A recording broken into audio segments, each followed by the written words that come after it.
The glass of orange juice was still beaded with condensation when Laura Sloane vanished from the small mobile home park in the town of Boone, North Carolina, population 9,321. On August 8, 1992, the stifling heat of the mountain summer was ripped apart by storm clouds rolling over the Appalachian Range. At 6:30 p.m., Laura's neighbor, Ruth Chandler, saw the 23-year-old recent Appalachian State University graduate step out of her home, holding a bag of drinks, waving goodbye before driving off in her silver Ford Escort.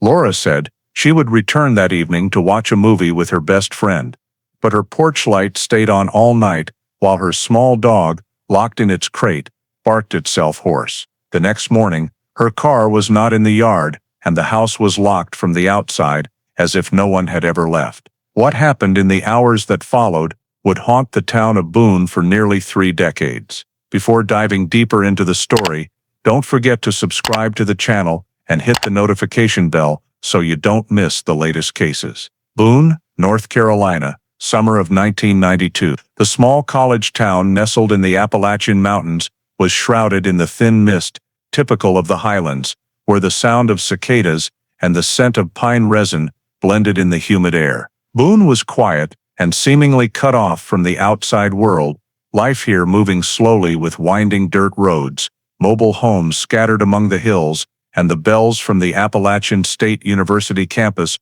ringing steadily every morning. In that town, Laura Sloane, 23 years old, a recent psychology graduate, lived alone in a small trailer on the southern edge of Boone. She was private, hard-working, and rarely deviated from her daily routine: work, reading, calling her mother in the evening. Friends described Laura as cautious, always letting someone know if she had to go far, and never out of contact for more than a few hours. On Saturday afternoon, August 8th, she planned to go to her best friend's house to watch a movie, a familiar weekend habit. Around early evening, Laura called her friend, saying she would stop at the gas station for drinks and then come right over. At that time, the sky was turning gray, storm clouds approaching from the south, the wind stronger than usual.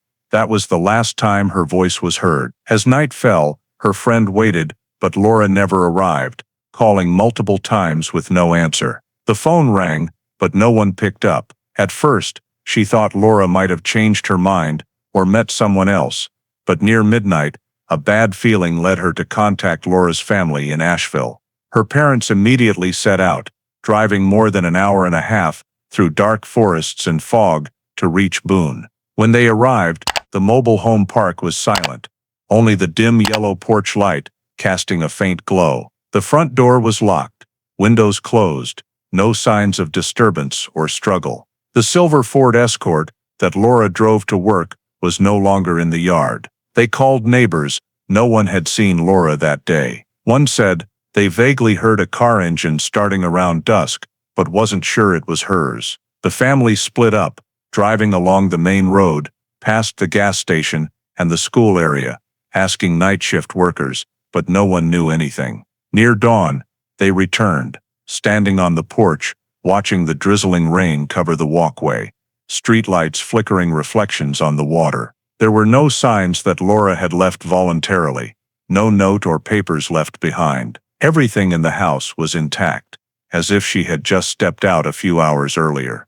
That silence, in the mountain night, made everyone realize something was wrong. After hours of searching the area with no results, Laura's father decided to call the Boone Law Enforcement Agency. The dispatcher on duty received the call near dawn, the man's voice on the other end, steady but tense, briefly recounting that his daughter, Laura Sloane, 23 years old, a recent college graduate, had been out of contact since the afternoon. The dispatcher recorded basic information: name, age, height, hair color, license plate of the silver Ford Escort she usually drove. Upon confirming no signs she left on her own, the call was transferred to the area patrol unit. 2 night shift officers drove to the scene. The dirt road leading to the mobile home park was dark and slippery. Police car headlights sweeping over rain-soaked trees, reflecting on small puddles in front of the porch. When they arrived, the The porch light was still on, front door locked from the outside, no sound inside. One officer knocked multiple times, calling Laura's name loudly, but no response. The family let them in to check. The air inside was cold, only the wall clock ticking steadily. Everything neat, no signs of disturbance, items in their places. Bedroom tidy, bed made flat, closet closed, windows shut tight, curtains drawn, floor dry, no mud or strange footprints. On the porch, the other officer shone a light on the ground, noticing a few faint tire tracks imprinted on the wet dirt, but no clear direction. After checking around the house, they went to the back, where the wooden fence was still locked and the small garden undisturbed. A quick oral report was made on site, no signs of forced entry, no suspicious items, no clear evidence of criminal activity. However, the disappearance was deemed unusual due to no signs of preparing to leave or taking personal items. The sergeant, in charge of the night shift, took statements from Laura's parents. The mother recounted that she had no history of mental issues, no debts or personal conflicts. The father added that Laura had a habit of daily contact, never staying out overnight without notice. All recorded in the report along with time of discovery, location and vehicle description. Upon completion, the sergeant informed them that Laura's file would be officially opened as missing person, suspicious circumstances, meaning the case needed monitoring due to suspicious elements. He explained further that per procedures at the time, police could only initiate a large-scale search after 24 hours, unless there was clear evidence of life-threatening danger. The family was asked to preserve the house's condition, not move items themselves, and prepare photos, identification descriptions, and a list of acquaintances to aid verification. A copy of the report was sent immediately to the Central Boone County Sheriff's Office. Outside, the sky began to lighten, fog spreading thick between the hillsides. The two patrol cars left the area, leaving the family standing on the porch, watching in silence. The yellow porch light remained on, reflecting on the rain-wet ground, as if marking where the investigation had just begun. The first file, named Sloane, Laura, missing person, was opened at Boone County on the morning of August 9, 1992, recording the town's first unusual disappearance in many years. Boone remained quiet as always, but from that morning, a subtle unease spread through the damp, cold roads, where a young woman had vanished without a trace. The next morning, as soon as the sun rose over the eastern hills, the Boone County Sheriff's Office launched the initial phase of the local search plan. A mixed team of police, volunteers, and a few of Laura's friends was mobilized, gathering at the open lot in front of the mobile home park where she lived. The damp and cold air lingered after the night's rain, making mud stick to shoes, but everyone patiently waited for assignments. The sergeant in charge pointed to a map, spread on the patrol car hood, circling a 5-mile radius from Laura's home, dividing it into 4 small areas including the residential zone, the main road to downtown, the southern forest, and public land near the highway. The first group, mostly police, was responsible for sweeping along Old Buffalo Road. The second group of friends and student volunteers fanned out to side roads Laura might have taken. Her family stood silently outside, watching people carry radios, flashlights, and old cameras distributed to each team. The sky brightened quickly, mist gradually clearing to reveal faint mud streaks on the dirt road.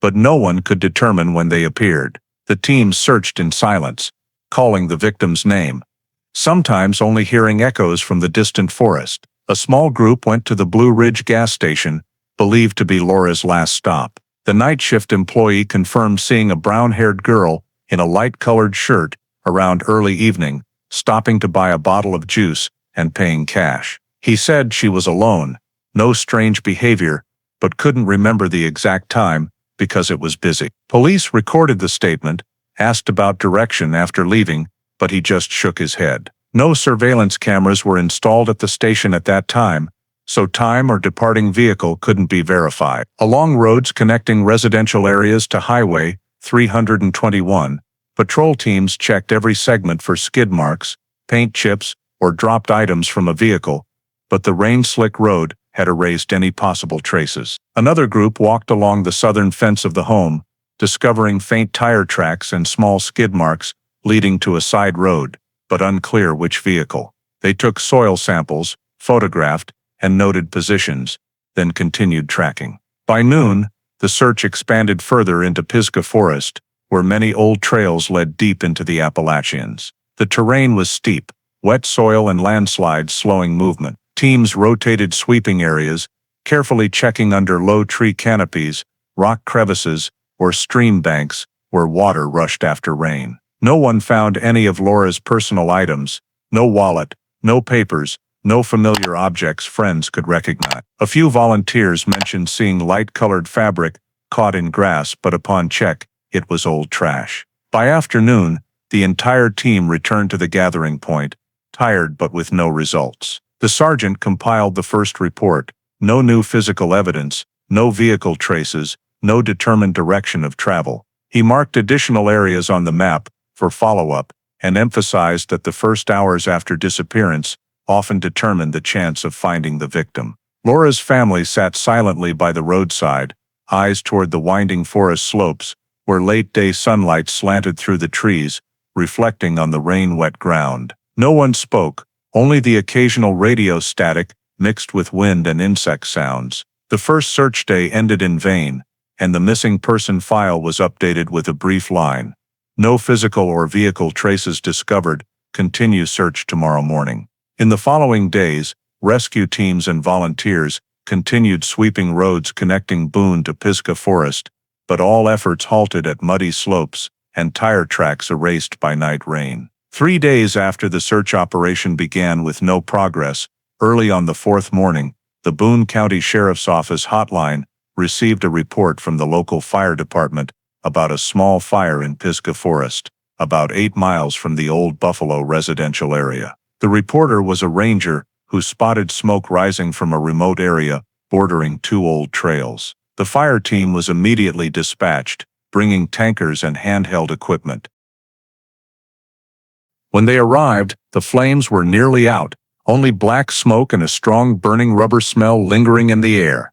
The fire site was in dense forest, rarely visited, with a narrow dirt road steep enough for only a small vehicle. After about 20 minutes extinguishing, the captain realized the fire's center was the twisted metal frame of a sedan. The rear license plate, preliminarily cleaned, had final characters still identifiable.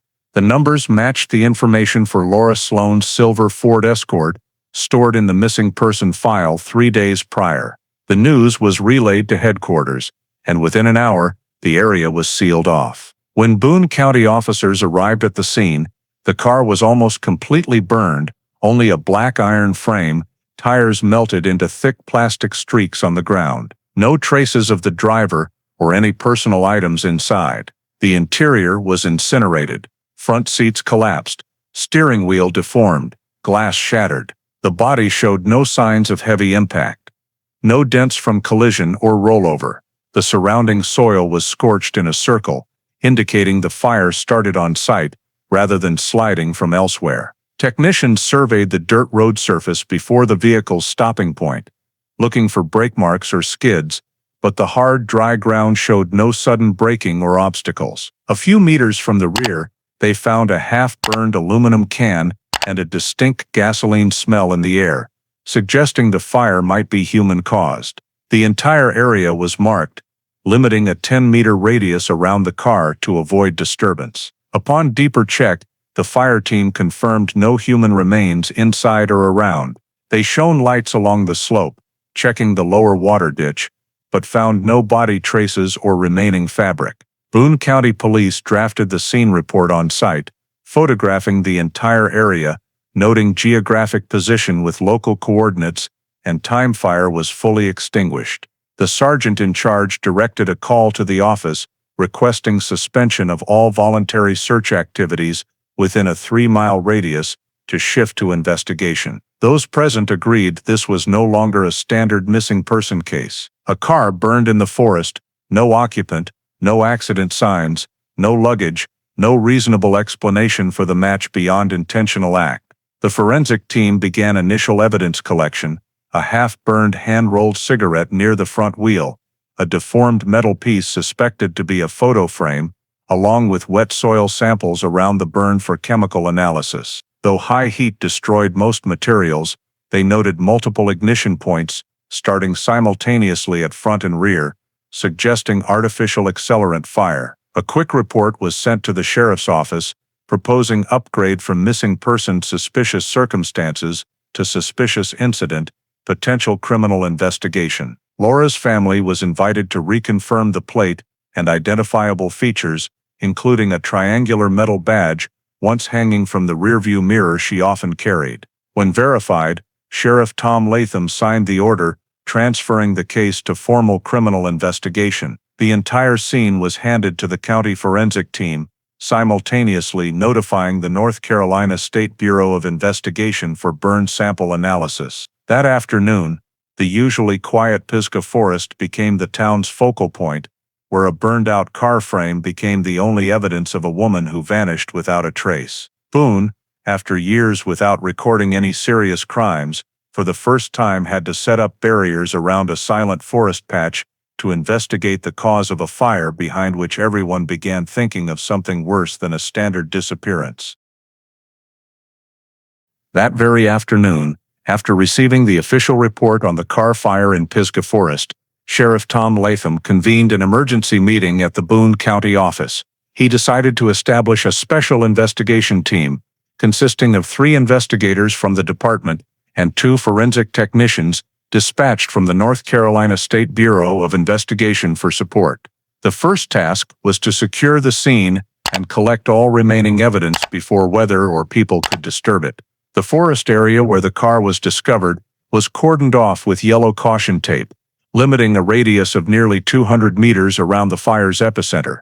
The technical team used Nikon cameras and optical measuring equipment to document every angle, from the vehicle's position, stopping direction, surrounding terrain, to the scorched earth marks. The initial images clearly showed the extent of destruction: blackened soil, car ashes spreading over more than 3 meters, tires melted into streams, metal fragments curled like tin cans. They took ash samples from 3 different locations for chemical comparison, scraped patches of soil with dark stains suspected from fuel, and collected residue remaining in the trunk area. Near the front wheel, a hand-rolled cigarette butt was picked up with specialized tweezers and placed in an anti-static paper evidence bag. A deformed aluminum soda can was discovered on the right side of the vehicle body, still recognizable as cylindrical with the can's mouth intact. Nearby was a twisted metal picture frame, its glass shattered, plastic melted, and stuck around the edges. In the afternoon light, those pieces of evidence were the only remnants of what was once an intact car and a person who had sat inside it. Technicians measured oil spills on the ground. The gasoline smell still lingered strongly in the air, even though the fire had been out for hours. Soil samples mixed with oil were sealed separately and sent for analysis to determine the fuel's origin. While the forensic team worked, the other 2 investigators checked the surrounding terrain. The trail leading to the scene was only wide enough for 1 vehicle, flanked by low bushes and rocks. There were no traces of a second vehicle or sudden braking. The ground was dry, indicating the car had stopped there intentionally. Latham stood by the scene observing, requiring every detail, no matter how small, to be noted. With many years in the field, he knew this case went beyond an ordinary accident. A firefighter was called back to confirm the extinguishing time and fire spread range. Their report matched the initial assessment. The fire originated inside the car, spreading outward, not a natural forest fire. By the end of the day, all evidence was fully collected, sequentially numbered, placed in sealed boxes, and transferred to the department's temporary storage room. Police posted crime scene, do not enter, signs around the area, and assigned personnel to guard overnight to prevent curious onlookers. Latham personally called Laura's parents, briefly reporting the findings. He spoke calmly but firmly that no body had been found, but the car's condition showed no signs indicating she was still alive. On the other end, silence lingered before the father quietly asked if it was possible his daughter was just injured and had fled. Latham did not answer directly, only saying the investigation was expanding. After the call, he returned to the meeting room, and ordered a temporary halt to volunteer searches to avoid conflicting with official operations. All documents, photos, and scene reports were compiled into the case's first file. On the cover, he personally wrote in black ink, Case 92-134, Laura Sloane Investigation. Outside, the day's last light faded through the forest canopy. The black smoke from the fire had dissipated, leaving only the smell of gasoline and hot ashes in the air. The scene was sealed again, and from that afternoon, Pisgah Forest was no longer the quiet place it once was, but the starting point of an official investigation, where every inch of soil and every bit of ash carried an unanswered question. The next morning, all evidence collected from Pisgah Forest was transferred to the Boone County Forensic Technical Lab for detailed analysis. The preliminary technical report, signed by the chief examiner, identified the ignition point from the right rear seat area of the car, where the steel frame was severely bent and the paint burned deeper than other spots. Ash samples from 3 different locations yielded identical compositions containing light hydrocarbon residues characteristic of automotive gasoline, proving an accelerant was used. The gasoline smell was still noticeable when opening the sealed bags, even more than 18 hours after the fire was extinguished, indicating a larger fuel amount than typical leakage. The report emphasized no evidence of electrical short or mechanical failure. The fire source most likely from external intervention. During detailed inspection of the car body, technicians noted no deformations suggesting strong impact before burning. Airbags undeployed, front windshield not shattered in a radial pattern from collision, but exploded from heat. The rear door was bent outward, indicating sudden internal temperature rise and high pressure, consistent with gasoline poured and ignited directly in the cabin. At the scene, the investigation team remeasured the burn spread depth on the ground. A darker burn area nearly 3 square meters wide, with gasoline droplets falling from the rear toward the right body, forming parallel streaks, identified as the movement path of the person holding the fuel container. Outside the burn area, a small ash strip about 4 meters away was discovered, possibly the initial container placement before flames spread. Near a nearby tree trunk, soil cracked from heat, proving intense flames in a short time. Full burn in under 10 minutes. During analysis, technicians used metal sieves and magnets to search for remaining fragments. They recovered small metal details, including seatbelt buckles, trunk screws, and a steel piece with uneven burn marks. All were coded as physical evidence with comparison photos of discovery positions. The remaining interior was minimal, only recognizable as part of seat springs and charred wires. No signs of human tissue, hair, or clothing fibers. All biological tests at the scene were negative. Ash samples were tested with phosphatase reaction for protein traces, but results showed no biological remnants, meaning no one was burned inside the car. Beyond the main area, the team surveyed an additional 10 meters around, noting 3 notable trace groups. First, an oil spill stretching nearly 2 meters on the ground, surface lightly reflective under UV light, matching the fuel type from ash samples, proving same origin. Second, clusters of small round marks identified as medium-sized rubber sole prints, direction from the trail edge approaching the rear seat, then circling back. Left footprints clearer than right, indicating the person carried something heavy or struggled for balance. Third, a depressed soil area with thick ash residue, likely where the igniter crouched low.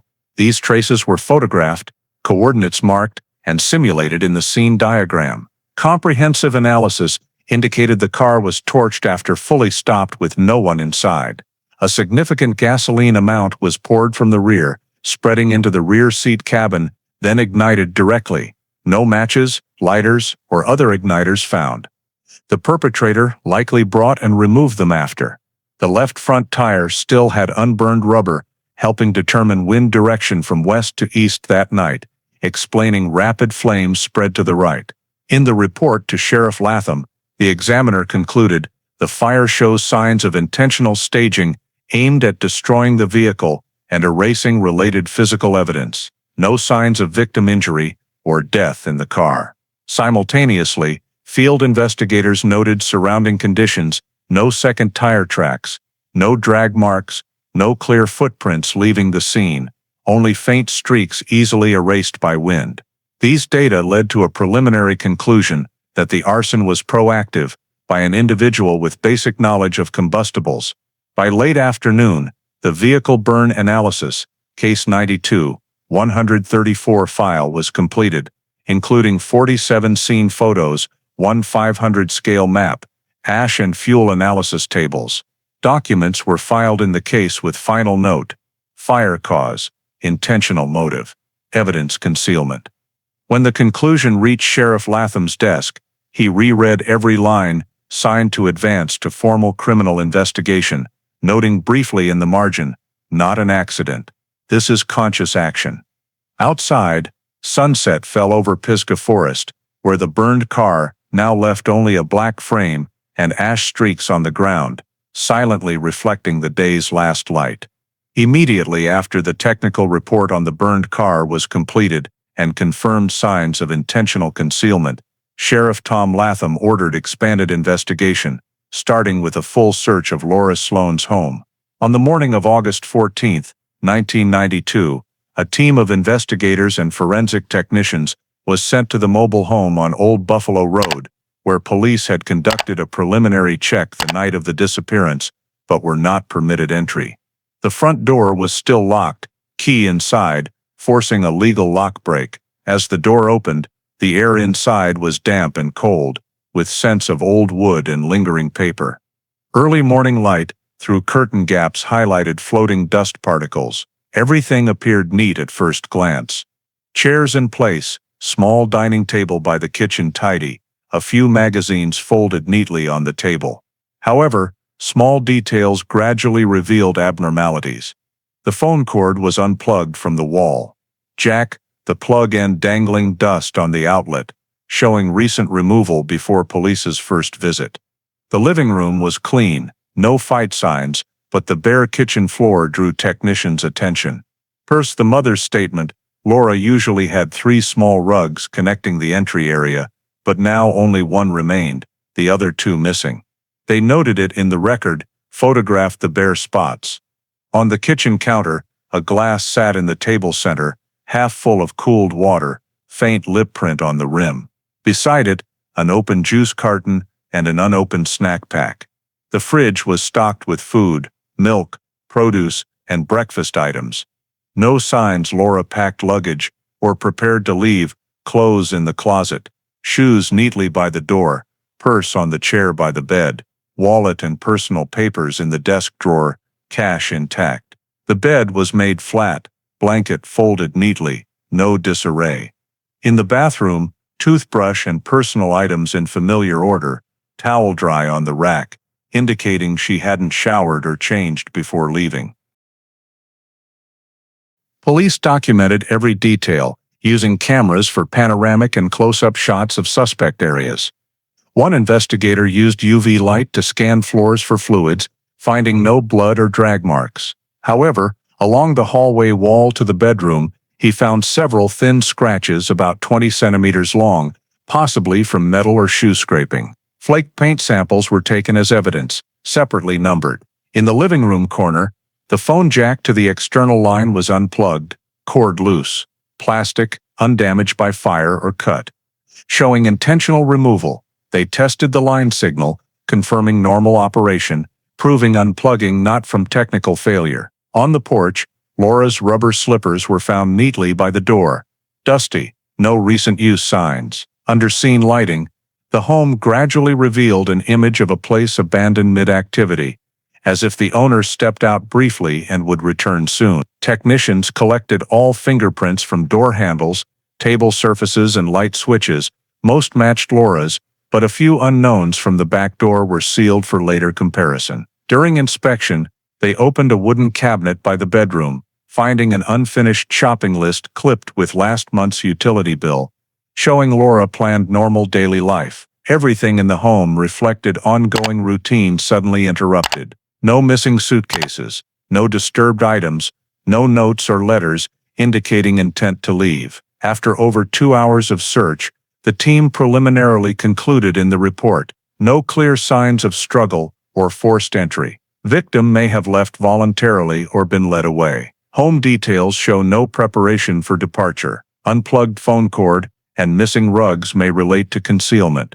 Scene photos, evidence collection records, and home layout diagram were sealed, numbered Exhibit B, Residence Search. As the team left, midday sun slanted through windows, casting on the table where the water glass remained untouched. All they left were new dust prints from police boots and the heavy silence of the small home, where time seemed frozen since the evening Laura vanished. After completing the search of the house, the Boone County investigation team moved to the phase of taking witness statements, aiming to reconstruct the entire final period when Laura Sloane was last seen. The first person invited was Lindsay Carr, Laura's close friend and colleague at the university's Psychological Counseling Center. Lindsay was the last person to communicate with her on the evening of the disappearance. In the interview room, she recounted the details in a slightly trembling voice that Laura had called her around early evening, saying she would stop by Lindsay's house with some drinks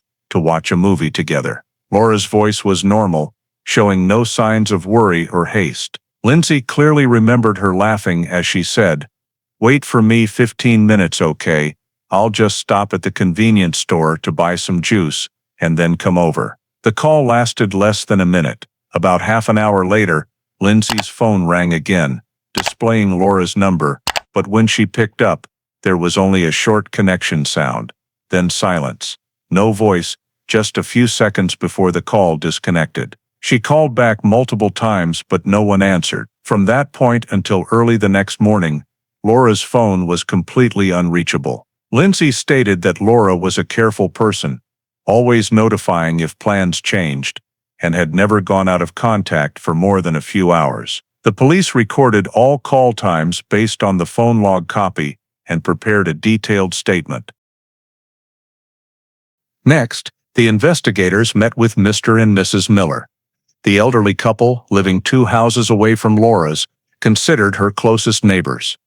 Miller said that around nearly 8 o'clock that evening, he was watering plants in the yard when he heard Laura's dog barking continuously. Then it suddenly stopped. He thought she was home late and had a visitor, so he didn't pay further attention.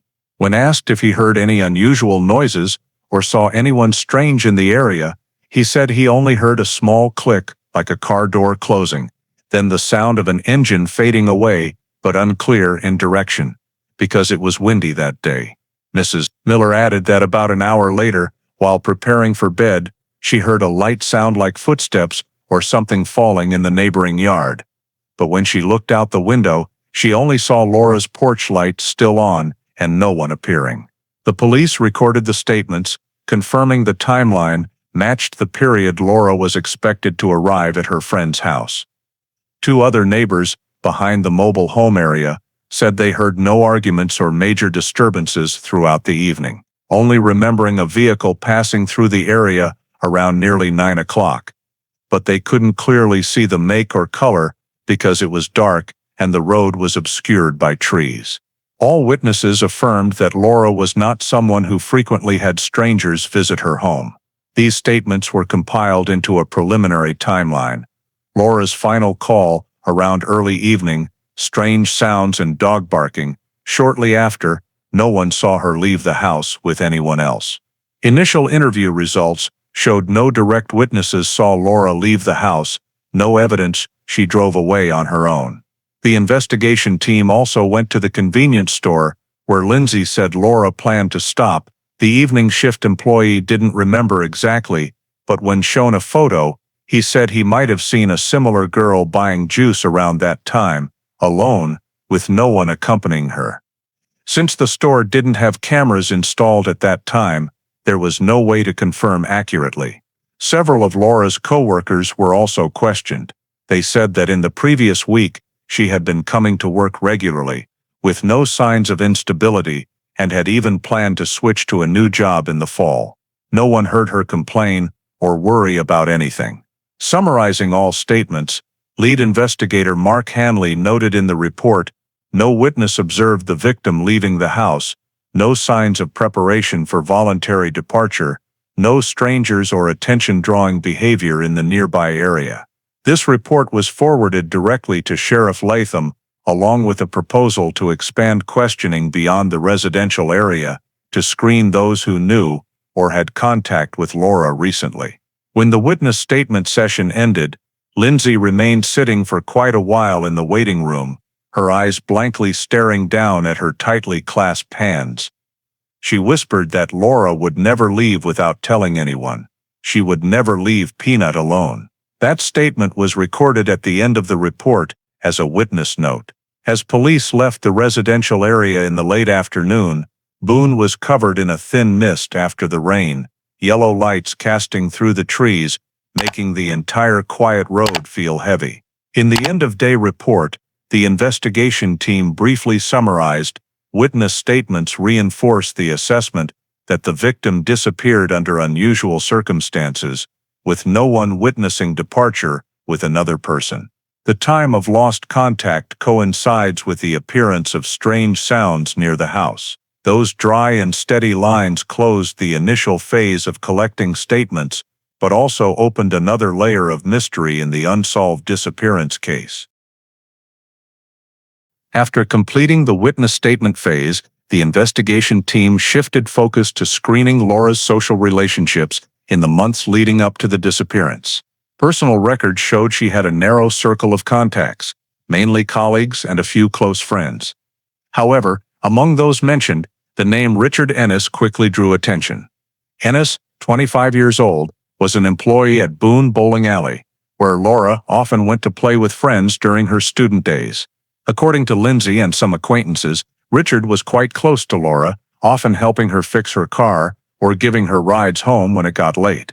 They described him as quiet, somewhat eccentric, but always polite. Police went to Ennis's residence, a small rented apartment near the town center, to take a voluntary statement.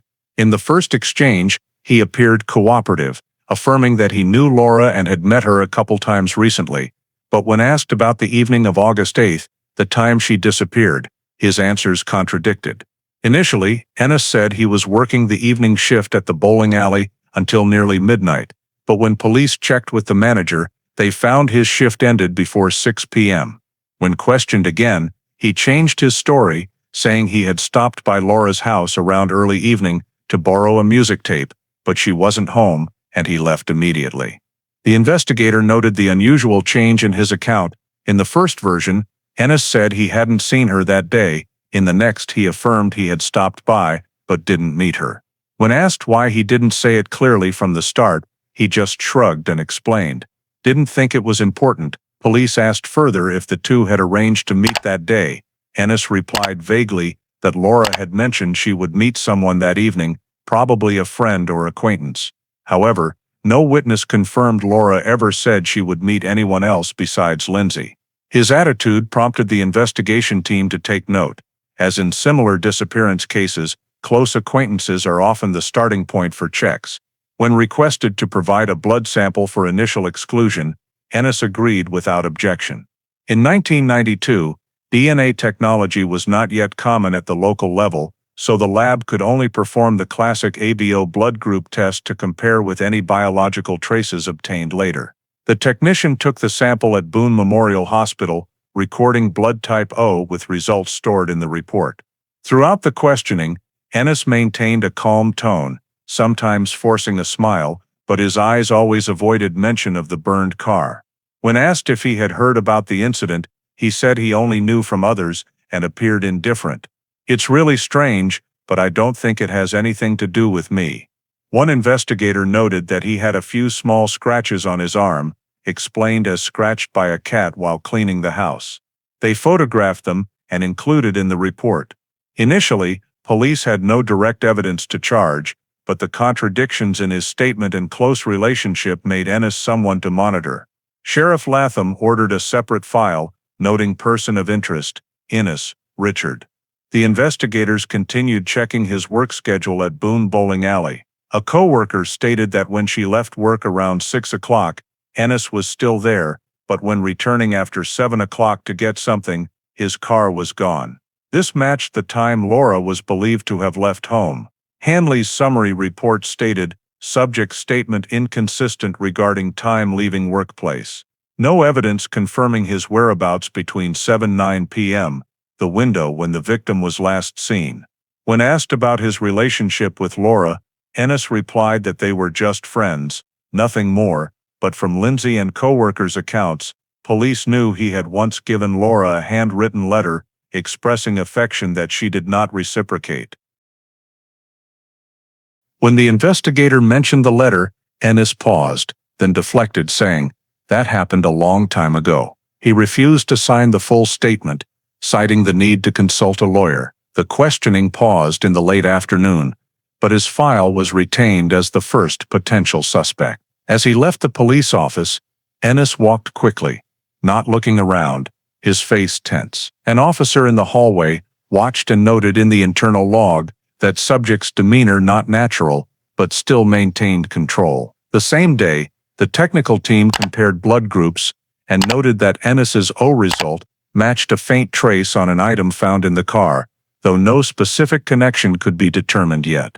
The report ended with a note handwritten by Latham: "Insufficient grounds for prosecution, but need close monitoring. The information Laura going to meet someone else may be an alibi to distance himself." As night fell over Boone, the investigators continued reviewing all statements and realized that after the disappearance evening, Ennis suddenly quit his job, claiming to move back home, but without submitting a formal application. This added another layer to his suspicion file, and the name Richard Ennis officially became the focal point in the watch list for the Laura Sloane disappearance case. By the end of the first week since Laura Sloane was reported missing, the Boone County Sheriff's Office completed the first comprehensive summary of the investigation. All data from the responsible teams, crime scene, technical, and witnesses were compiled into an internal report over 40 pages thick. Results from screening the North Carolina state and federal banking systems showed no transactions from Laura's accounts since August 8. No credit card swipes, no cash withdrawals, and no long-distance calls from her landline after that evening. Checks of immigration records, transportation, and regional medical facilities also recorded no one matching the victim's description. Lead investigator Mark Hanley concluded there was no evidence Laura voluntarily left the state or planned to travel elsewhere. The financial and personal administrative section of the report indicated she had no debts, no registered bus or plane tickets, and her work schedule at the counseling center remained valid into the next week. All of that affirmed the disappearance was not voluntary. At the same time, analysis results of evidence from the burned car scene were added to the report supplement, confirming the fire was intentional. The fuel amount found far exceeded mechanical leak limits, and there was no reasonable motive for the owner to commit such an act. The forensic conclusion stated clearly: artificial ignition source, highly likely human, performed for the purpose of concealing or destroying evidence. From there, the investigation team unanimously assessed the burning of Laura's Ford Escort was indirect evidence of third-party intervention and motive to dispose of traces. Police further screened the area around the scene, expanding the search radius to 10 miles, but still found no new evidence. The report noted the complex Pisgah forest terrain, with many slopes and underground streams, making manual searches difficult. The technical team planned to use metal detectors and reconnaissance helicopters in the next phase. In the personnel investigation summary section, the name Richard Ennis was marked in red on the watch list, noting statement contradictions, unable to prove location during disappearance window. However, due to lack of direct evidence, he remained in suspect, not charged status. The report recorded that police continued covert surveillance of his residence, while awaiting blood group analysis results from remaining evidence. The investigation team also worked with the prosecutor's office to ensure the file remained open, allowing continued expert consultations and expanded questioning without preliminary charges. The conclusion section signed by Sheriff Latham stated, "Currently no evidence the victim is alive or left the area. Available data supports the possibility of criminal activity. Prioritize maintaining the file in continuous active status, identifier suspicious missing, active investigations, Along with that, he approved the proposal to set up a hotline for community tips and recommended local media publish the victim's description. The investigator team was required to be on 24-hour duty to handle any related reports. In the internal notes section, Hanley added, "We have ruled out the victim leaving voluntarily, must examine more closely those with closest contact in the final 48 hours. The report closed with the summary line, "No financial transactions, communications or travel detected, burned car confirms intent. Investigation continues at criminal level." That afternoon, the file was stored in the central system, coded 92134AI. On Sheriff Latham's desk, the printed crime scene photos still carried a faint smoke smell. He looked at them for quite a while before folding them, then signed the final line of the first week report, a temporary but heavy conclusion. Laura Sloane, 23 years old, was officially determined to be a victim missing under circumstances involving criminal elements, and her case, from then on, entered a prolonged investigation phase with no end timeline. 2 days after the first weekly report was signed and approved, Sheriff Tom Latham ordered the expansion of the search operation in Pisgah Forest, focusing around Fire Road 7, the narrow trail connecting from Highway 321 deep into the forest, where Laura's burned vehicle had been discovered.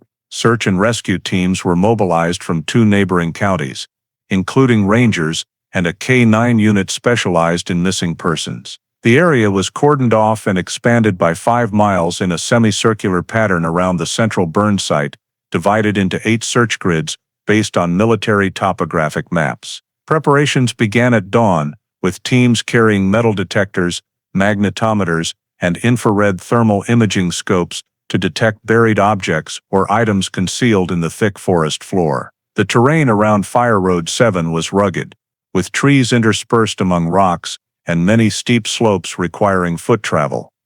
The August heat was stifling, with humidity rising from the ground after rain, soaking the search personnel's clothes. Under the coordination of lead investigator Hanley, each team was assigned to check along small streams and rock crevices, where evidence could have been washed away or hidden. During the sweep, a team in the northeast direction, about 2 miles from the vehicle burn site, discovered a patch of dark black soil mixed in with the leaf litter. When probing with a metal rod, they found an unusually thick layer of ash, with a charred smell on the surface, and several partially burned nylon cords mixed in the ash. The samples were carefully collected, sealed, and marked with GPS coordinates. Field technicians determined that the nylon cord was of a thickness equivalent to that commonly used for tying objects or securing loads, not typical forest vines. They photographed it, measured the length of the remaining burned sections, and noted small melt marks on the surface,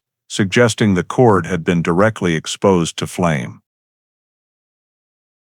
All evidence was transported to the Boone County Forensics Center the same day for testing.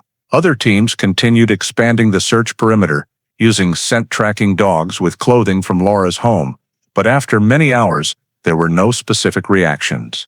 The Pisgah Forest in summer was thick with the smell of pine resin and wild animals, making it difficult for the working dogs to distinguish human scent. In the dim light of late afternoon, the teams gradually withdrew to the assembly point, sweat and dirt mixing on their bodies, carrying only small sample bags containing ash and partially burned cord as the day's sole results. That same evening, the Boone County Lab conducted preliminary analysis using traditional methods, examining the physical structure of the nylon cord and comparing it to items from the vehicle and victim's home. Results showed the cord was similar to cargo tie-downs commonly sold at hardware stores near downtown Boone, but nothing proved it belonged to Laura. When conducting biological testing on the ash and cord, technicians used the enzyme phosphatase method to detect traces of protein or human tissue, but the results were completely negative, with no DNA or biological cells found.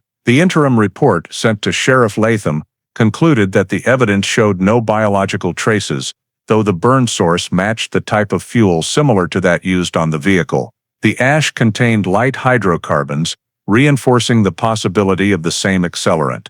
This led the investigation team to believe the area may have been where the perpetrator tested burning objects or disposed of small items before torching the car. At the scene, the location of the ash and cord was along an easily accessible trail, reachable by small vehicle or on foot at night without detection. Hanley noted in the record, location suitable for temporary stop or testing burn materials, no signs of natural fire spread. The entire surrounding area was marked with reflective stakes and warning signs to prevent public entry. In internal meetings, Latham directed continued searching for 3 more days, expanding along the western side trail to rule out the victim being hidden elsewhere. Teams continued scanning with handheld metal detectors, collecting a few distorted burned aluminum cans, but with no identifiable origin. By the end of the weekend, there were no significant additional discoveries, leaving only a map covered in red pen marks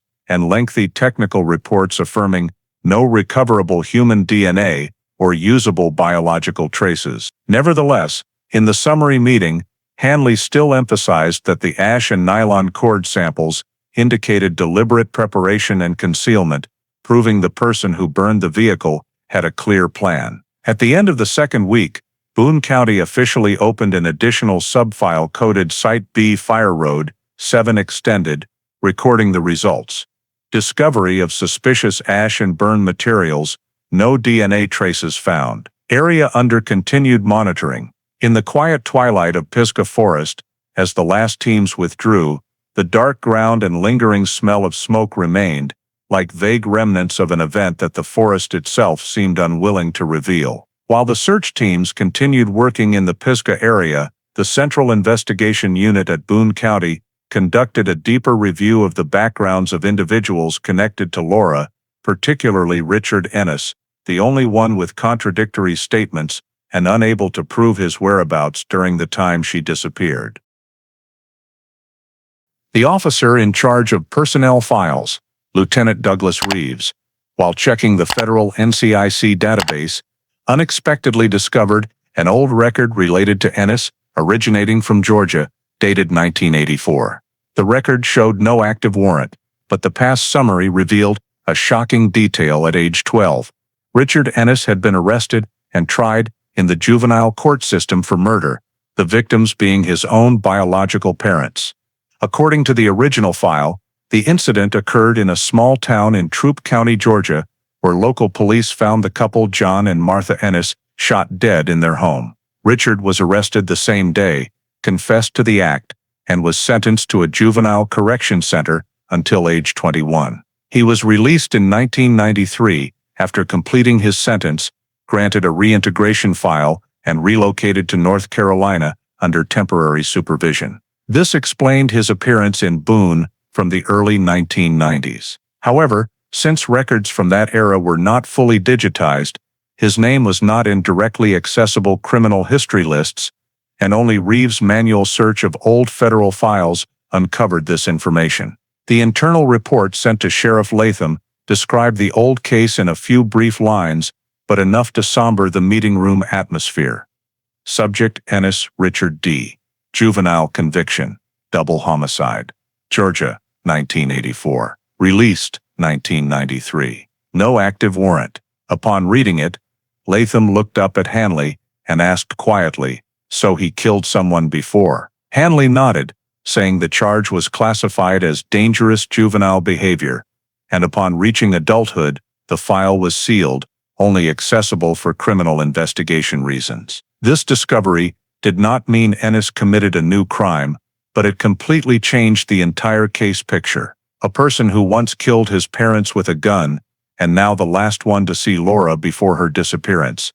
This could not be overlooked. Latham immediately ordered retrieval of all old documents from Georgia to verify authenticity, while adding safety warnings for investigators contacting Ennis. In the short afternoon meeting, Hanley presented that Ennis had no criminal record after release. Stable employment at Boone Bowling Alley for 2 years, no noted violent behavior. However, his past murder indicated high ability to conceal and control actions. Latham demanded immediate update of his file status from person under review to person of interest, meaning all Ennis activities would be closely monitored and any related information reported daily. An unofficial surveillance order was implemented, 2 officers alternating observation of his residence and workplace, noting behavior, contacts, and travel routes. Meanwhile, the Records Department continued verifying the Old Georgia conviction. 3 days later, the Boone County office received a fax from the Georgia State Judicial Archives confirming Richard D. Ennis, born 1972, convicted of killing mother and stepfather with handgun, detained at Macon Juvenile Facility 1984-1993.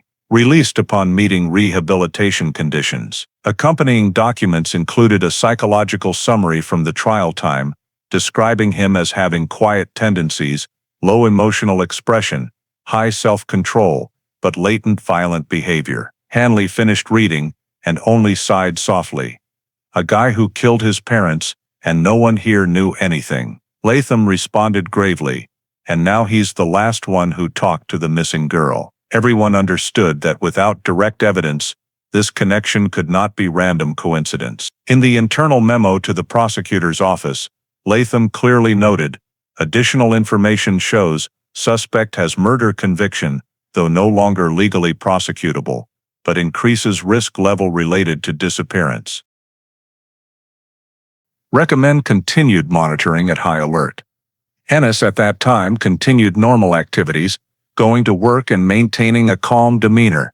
No one in the Boone community knew his past, as juvenile records were protected by state law. Police did not publicize the information, only quietly adding the person of interest note to the internal system.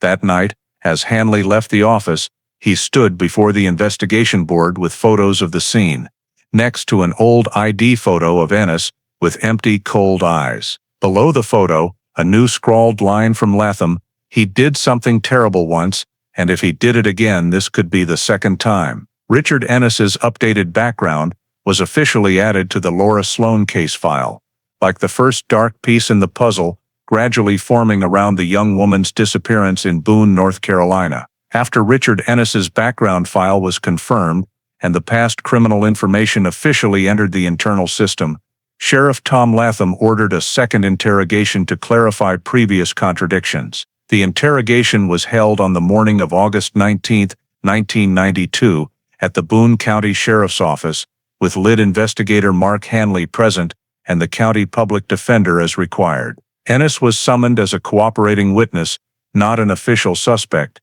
but the interrogation room was prepared like for a criminal questioning. He entered the room in work clothes, face impassive to the point of being unreadable, eyes unwavering as he signed the voluntary participation form. Hanley started with mild questions, recapping the evening schedule of August 8, but Ennis only repeated his old statement that he went to Laura's house, didn't meet anyone, then went home to watch TV. When the investigator mentioned a neighbor witness hearing a vehicle leaving the area at dusk, he replied that that area has a lot of cars coming and going, not necessarily mine. The answers were steady, emotionless, making the interrogation tense. After more than half an hour, Hanley shifted direction, asking about his relationship with Laura. Ennis leaned back in the chair, smiled faintly, then said in a low voice, "She had something going on lately. I think she was in money trouble." When Hanley asked for clarification, Ennis continued,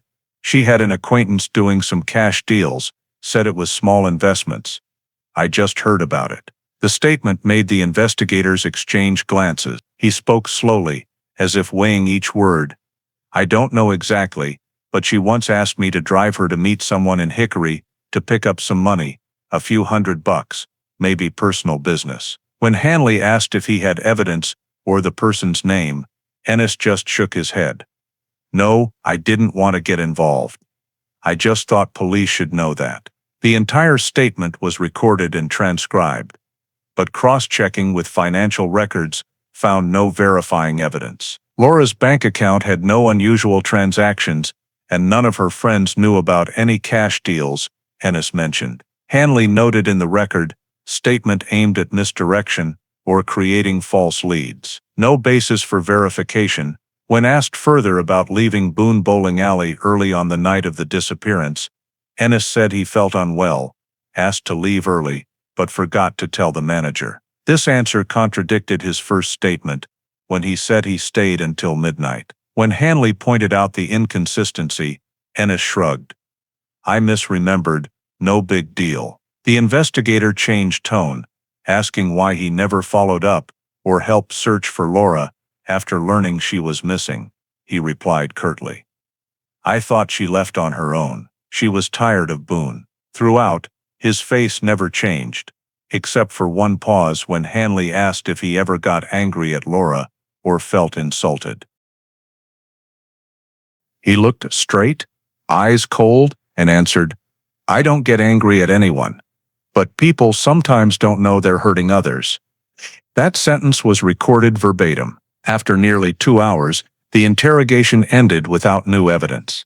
Ennis refused to sign the transcript, citing his lawyer's advice. As he left the room, Hanley noticed his hands trembling slightly, despite his calm voice. The subsequent report stated, contradictory statements, mentions unsubstantiated details. Purpose may be to misdirect investigation or cast doubt on victim. That same afternoon, Sheriff Latham signed an internal note requiring continued surveillance of Ennis for the next 72 hours. However, by the evening of August 20th, when the monitoring officer arrived at his apartment in an old wooden complex near downtown Boone, the landlord said Ennis had returned the keys that morning, saying he got a new job in another state. He left town in an old pickup truck, leaving no forwarding address. All calls to his personal phone reported no longer in service. Latham requested a federal notice to verify his destination, but since Ennis was not charged and had no warrant, police could not forcibly search. The investigation report ending the third week noted, primary subject left area without notice. Second statement mentions cash transaction factor, unverified. Insufficient grounds for prosecution. File status potential suspect, relocated from area. In Hanley's small office, Laura's photo pinned on the investigation board still sat next to the red scrawled line. Ennis.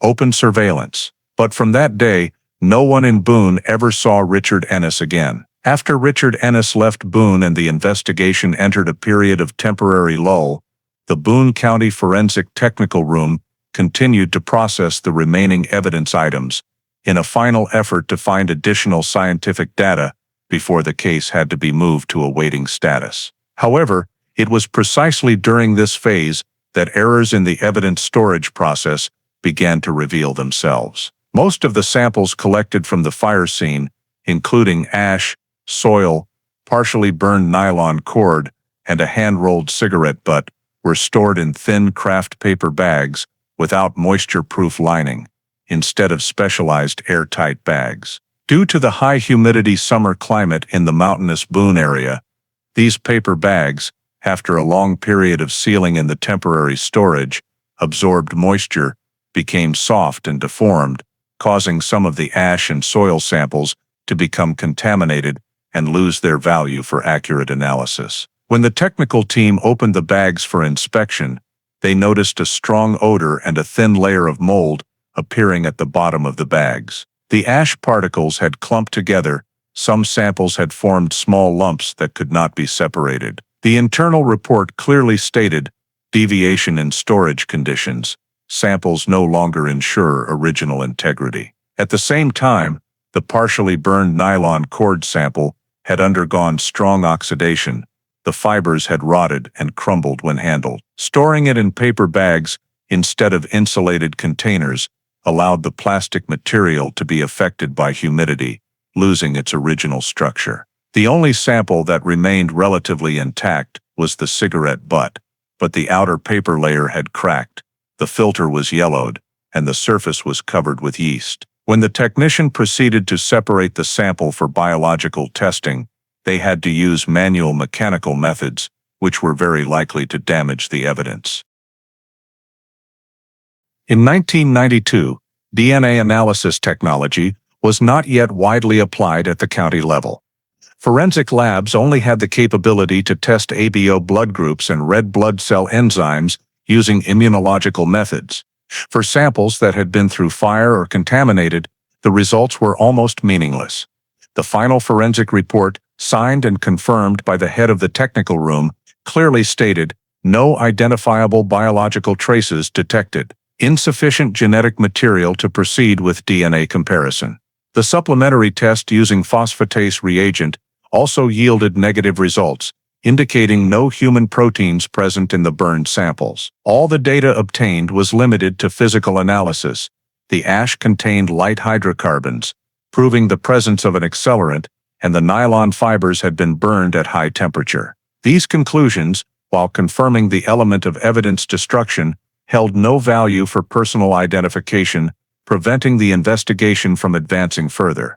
Lead investigator Mark Hanley noted in his report to Sheriff Latham, "Due to technological limitations, no further biological data can be extracted. Evidence storage did not meet standards, severely impacting the potential for additional analysis." Latham, upon reading the report, remained silent for quite a while before signing it, adding a brief note, "Need to review evidence storage procedures at the temporary warehouse." The technicians then transferred all remaining evidence to the county's long-term storage, placed in sealed metal boxes, labeled with Case 92-134. Some ash samples were kept separately in glass tubes, in the hope that future technological developments would allow for new information extraction. But at that time, the investigation had to accept the reality that all physical traces had diminished in value. The evidence once hoped to point to the perpetrator's identity now consisted only of stained paper bags, written in smudged ink, quietly stacked on the shelves of the cold storage room behind the county police building. In the final summary of the technical phase, Hanley wrote a dry but haunting sentence. "If this case had happened 10 years later, we might have had DNA. But in 1992, we only had ash." By mid-1994, after nearly 2 years of investigation without obtaining any new evidence, the Boone County Sheriff's Office was forced to place the Laura Sloane missing person case into inactive status, meaning the file was temporarily closed, but could be reopened upon new data. This decision was officially signed by Sheriff Tom Latham in the internal meeting minutes dated June 22, 1994. After the county prosecutor's office confirmed there was no legal basis to continue prosecuting any suspects. All evidence from the case, including ash samples, nylon cord, cigarette butt, over 60 scene photos, and forensic reports, was transferred to the Boone County Criminal Evidence Storage, coded Case 92-134, missing arson, inactive. The stained paper bags were placed in metal boxes, sealed with double layers, bearing the signatures of technician Mark Hanley and the then head of criminal forensics, John Harwell. Per regulations, inactive files must be stored for a minimum of 10 years, but cannot be further processed or removed, except by court order. Paper documents were bound in hard covers, divided into 2 volumes. The first containing scene investigation reports and witness statements, the second forensic results and evidence inventory. The sole copy of the original file was kept in a safe in the main office, locked and sealed with the note, "Reopen upon new evidence." Moving the file to inactive did not mean the case was closed, but for a county-level law enforcement agency, it meant lacking the basis to continue allocating budget and manpower. In the investigation team's final meeting, Hanley presented the summary report: "No biological traces, no new witnesses, primary suspect has left the area." Conclusion: victim missing under criminal circumstances, high probability of death. Investigation direction suspended. Latham read it and said briefly, "We keep the file. Boone is small. Sooner or later someone will say something."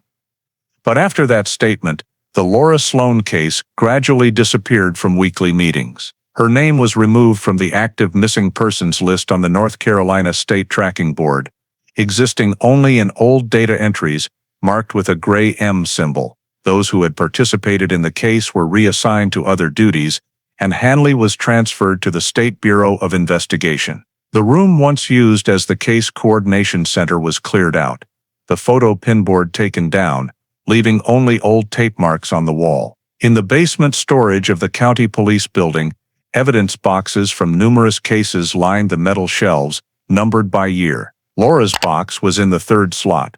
between 2 property theft cases and a traffic accident file, small and anonymous like hundreds of others. On the box lid, a fine layer of dust began to settle, obscuring the handwritten label, Sloane, L. 92, 134. In the final entry of the coordination log, Hanley wrote a brief summary, "No further leads. Investigation suspended. Evidence retained for future analysis." That year, local media ran a short article. "The missing person case of a young woman in Boone, 2 years ago, still has no progress. Police say the investigation will be reviewed if new information emerges." That faint news item was the last time Laura's name appeared publicly in the press at that time. For her family, the file moving to inactive was akin to an unofficial confirmation that hope of finding their daughter alive was nearly extinguished. But for Boone County internals, the decision was simply the final step in administrative procedure: close the file, code the status, and store it in cold storage. In the dark space of the concrete basement, amid the steady hum of ventilation fans, the remaining evidence, ash bags, burned cord, cigarette butt, warped photo frame, lay silent for many years, like forgotten proof of an unfinished story. In early 2006, after more than a decade since Laura Sloane's missing person case was classified as inactive, the state of North Carolina officially established the Cold Case Investigation Unit under the State Bureau of Investigation in Raleigh. The unit's goal was to review unsolved cases, leveraging new forensic science advancements, particularly DNA analysis techniques, and the National Criminal Database CODIS, to determine the potential for reopening files. Among over 300 stored cases statewide, the Boone County file coded 92-134 was one of the thinnest, with a few charred evidence items and an outdated technical report. However, the strange nature of the case, a missing person, a burned car, no body, no DNA traces, caught the attention of Special Agent Mark Whitaker. He was a veteran investigator who had handled unidentified homicide cases in Charlotte and was reassigned to Raleigh to lead the initial review team. Whitaker had a habit of reading old files at the end of the day, noting contradictions or inconsistencies. When opening the Boone box, he noticed the unusually brief scene description: vehicle completely burned, no body found. Beside it, Sheriff Latham's 1994 handwritten note, "Reopen upon new evidence," made him pause. Whitaker compiled a list of young female missing persons from the early 1990s. Realizing Laura's was the only case involving vehicle arson for destruction of evidence, but without recovering the victim or human tissue proof. In his report to the Cold Case Unit Director, he wrote briefly, "High probability of foul play, evidence stored, possible suspect identified but uncharged." The director approved the reevaluation request, allowing Whitaker to coordinate with the Boone County Sheriff's Office to check evidence condition. Upon arriving at Boone County's storage, Whitaker and the technician carefully cut the seal, opened the box lid. Inside, besides a few damaged paper bags of ash and soil, they discovered 2 intact evidence packages, carefully sealed in early anti-static bags. One bag, labeled Exhibit C, hand-rolled cigarette butt, the other Exhibit D, carpet fiber sample. Both were wrapped in double nylon layers, with clipped description cards noting the sealing time August 1992. Though the bags had yellowed over the years, the seals and examiner signatures remained clear. Whitaker, wearing latex gloves, lifted the cigarette butt for examination, seeing the partially burned filter, a section of dark paper on the body unevenly rolled, indicating it was hand-rolled, not industrially produced. The filter had a small dark streak, possibly old lip marks or saliva. Nearby, the carpet fiber sample was wrapped in foil, consisting of a few scorched brown-black polyester fibers, suspected from the victim's home floor area, noted as carpet missing in the 1992 report. These 2 items had been retained for physical comparison, but never biologically analyzed due to DNA technology's limitations at the time. J.W. Barnes, after viewing, turned and said softly, "If there's DNA, this is the chance." Whitaker nodded, noting in his notebook, potential DNA-bearing evidence found intact. He drafted a new unsealing record, photographed each bag, measured dimensions, recorded batch numbers and inspection time, and invited the state forensic lab examiner to witness the recovery. The entire process was conducted under surveillance cameras per cold case unit regulations to ensure the legality of old evidence. Upon completing the new sealing, Whitaker signed the transfer confirmation and applied Raleigh's new coding, CCU R92-134C/D. He sent a formal request for DNA analysis using modern STR technology, capable of amplifying trace DNA from epithelial cells on old objects, like cigarette filters or fabric fibers. In the proposal to the state lab, he wrote briefly, 1992 samples, stored intact. Request DNA extraction per trace level 2 protocol. Results may identify suspect or exclude hypothesis. At that time, North Carolina had just launched a DNA testing program for cold cases, and Laura Sloane's case was considered the most suitable candidate. Whitaker knew all hope now rested on these two small items, a partially burned cigarette and a few carpet fibers. Though success was unlikely, a single genetic marker could be compared to the expanded National CODIS database from 2005. He and Barnes carefully packed the two evidence bags into a new sealed metal box, labeled DNA Priority Sample, Handle with Care, with special transport designation to the State Forensic Lab in Raleigh. Before leaving storage, Whitaker glanced back at the dim metal shelves holding hundreds of silent cases. He said softly, as if to himself, "If there's still a trace of someone here, we'll find it." As the storage door closed, Laura Sloane's evidence box was transported, beginning its second journey after 14 years of being forgotten. No longer proof of old technology's failure, but the final chance for modern science to answer the question Boone County had awaited for nearly a quarter century. While awaiting DNA results from the Raleigh State Lab, Special Agent Mark Whitaker decided to review the entire physical case file for potential errors that may have led the initial investigation astray. He and J.W. Barnes spent hours in the storage room, spreading out the 1992 scene photos on a metal table alongside original typed reports from an old typewriter. The 35mm film photos, mostly faded, captured the Pisgah Forest area overview, the burned-out Ford Escort frame, and surrounding ash-covered ground. When enlarging a series of ground photos behind the car, Whitaker noticed a small detail never mentioned in reports.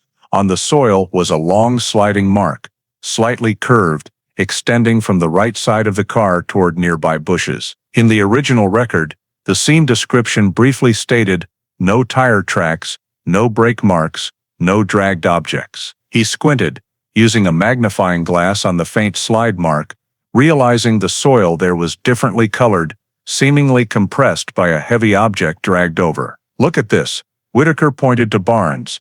"Here are two parallel lines, not tree shadows." Barnes leaned in, nodded.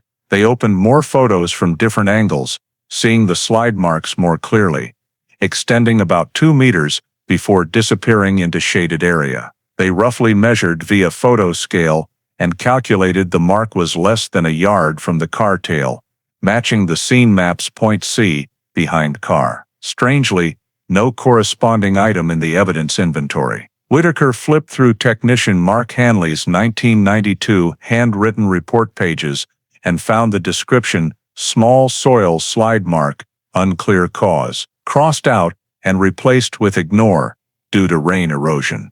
This pencil note may have been added during file finalization. He paused for a long time, then said softly, "They saw it but dismissed it as rain." Barnes noted it, and they continued comparing nighttime scene photos provided by the fire department. In those, flashlight reflections dimly on dark soil further confirmed the slide mark existed before rainwater washed it. Whitaker opened his computer, entered coordinates from old records into satellite maps, determining the area was on a gentle slope where water couldn't pool long enough for erosion streaks. He concluded, "Not rain, that's a drag mark." Both recorded this new finding in the reevaluation record. In comments, Whitaker wrote, possibility of object dragged from inside car outward, then moved or hidden. No 1992 evidence due to no soil sampling in this area. He circled in red on the old scene map, renumbered point C with marker, added note. Recheck drag mark, possible body or object removal. To ensure official recognition, Whitaker drafted a separate report to the Raleigh Cold Case Unit Director, detailing discrepancies between documents and original photos. Soil behind car shows clear slide mark, never recorded in investigation file. This could be first physical evidence proving transport of object from car exterior.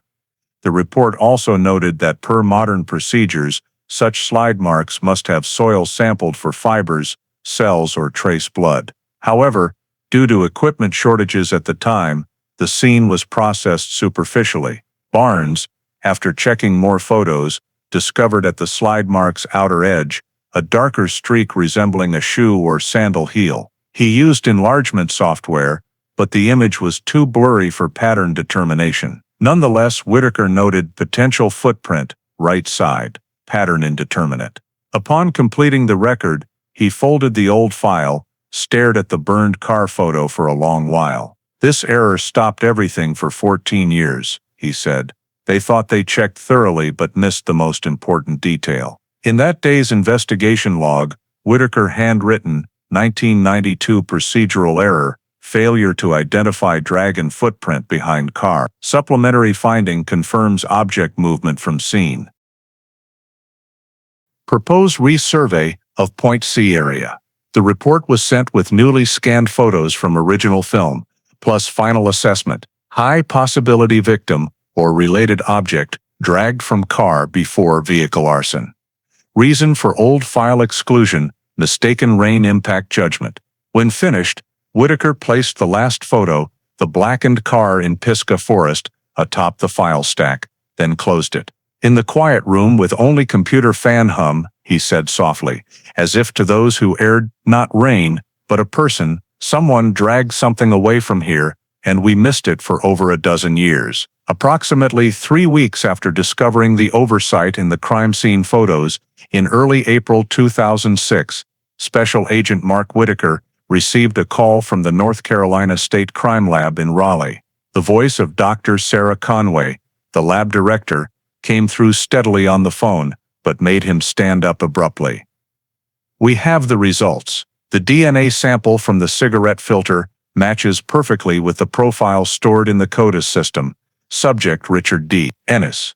Original profile from Georgia. In that moment, the silence of 14 years seemed to shatter. Whitaker requested confirmation of the comparison process and was given a detailed explanation by Conway. The DNA extracted from the cigarette filter was only a trace amount, but the new generation STR method allowed for amplification and identification at 13 genetic loci. The results were compared to data in the National CODIS database, and the profile matched absolutely with the reference samples stored from when Ennis was convicted of murder in Georgia in 1984. Cross-validation steps using internal control samples also yielded identical results, eliminating the possibility of cross-contamination or sample mix-up.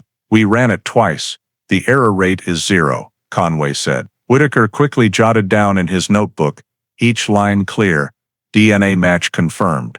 Ennis, Richard D. Full STR profile match. This was the first direct biological evidence linking the suspect to the case since Laura Sloane went missing. Previously, all inferences were based on contradictory statements and indirect evidence, such as the behavior of leaving Boone, prior murder conviction, or personal relationship with the victim. Now, with DNA extracted from evidence collected at the burned vehicle scene, every vague hypothesis became concrete. Whitaker immediately contacted the director of the cold case unit to give a preliminary report, requesting an urgent meeting to confirm the legal validity of the evidence. In the memo sent that same day, he wrote, DNA extracted from Exhibit C evidence matches 100% with the Georgia criminal profile of Richard D. Ennis. Results meet national forensic testing standards, sufficient to establish personal identity. This is the first physical evidence linking the suspect to the 1992 crime scene.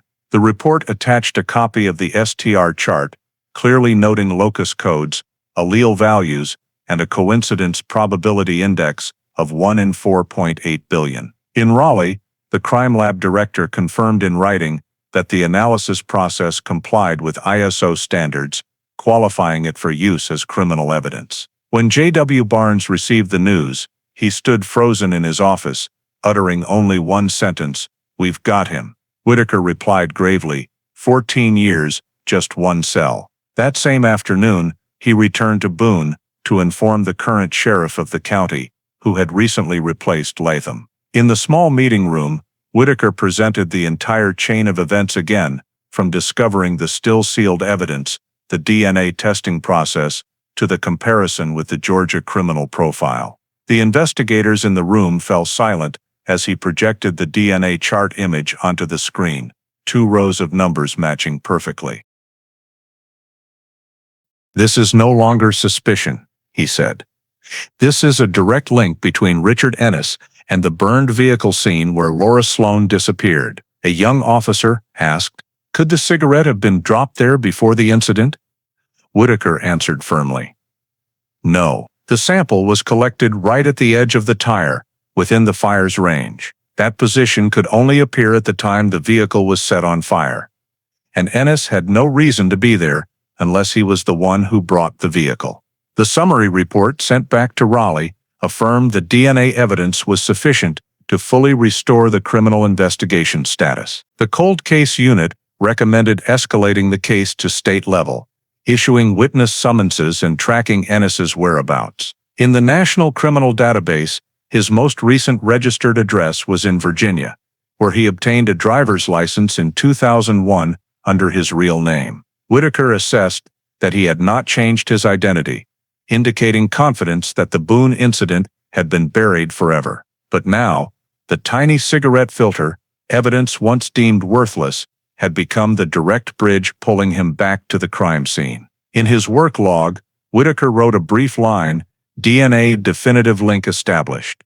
The case is no longer cold." That night, he stayed alone in the Boone office, reopening the photo of the burned vehicle in the Pisgah forest and staring long at the dark area where the cigarette filter had been found. Under the dim desk lamp, he added to the last page of the file, "After 14 years, the Laura Sloane case officially has physical incriminating evidence. DNA knows no time, and it has spoken." 3 days after the DNA results were confirmed, the official cold case unit report was sent to the North Carolina Department of Justice, along with all comparison documents, STR analysis charts, and a copy of Richard D. Ennis's Georgia criminal file. The document, over 40 pages long, bore the signature of Special Agent Mark Whitaker and was marked confidential for state review. The report summarized the entire chain of events: Laura Sloane's 1992 disappearance, the discovery of the burned vehicle in the Pisgah forest,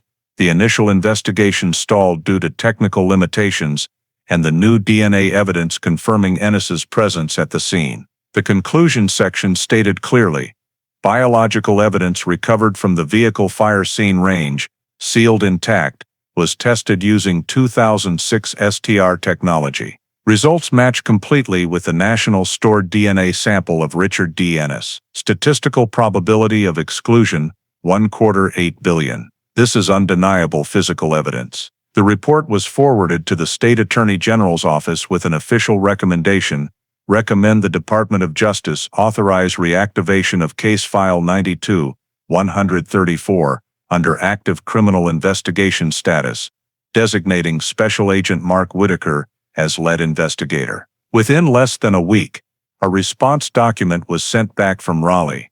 The State Department of Justice approved the cold case unit's proposal, confirming reactivation of the case file with new identifier, NC 92134R, and designating Whitaker as the official lead investigator. This decision took immediate effect, allowing him full statewide access, witness summons authority, and federal coordination when necessary. The approval document featured bold text: reinvestigation authorized under State Cold Case Initiative, DNA confirmed linkage. Upon receiving the official letter, Whitaker organized an internal meeting at the Boone County office to announce it. In the small conference room, he spread out the old map on the table, where locations like Fire Road 7, Boone Bowling Alley, and Laura's mobile home area were marked again with new red pins. "We are no longer reviewing a missing person case," he said firmly. "This is a criminal case, and we have a starting point." J.W. Barnes was tasked with reviewing all old witnesses, including close friend Lindsay Carr, Sloane family neighbors, and those who worked with Ennis at Boone Bowling Alley. Another technical team was dispatched to Pisgah to resurvey the terrain using ground-penetrating radar (GPR) scanners to determine if the area behind the burned vehicle, where Whitaker had spotted drag marks in old photos, showed signs of buried objects. Remaining evidence in the Boone storage was transferred to the state crime lab for retesting with modern technology, including the charred carpet fibers once stored with the cigarette butt.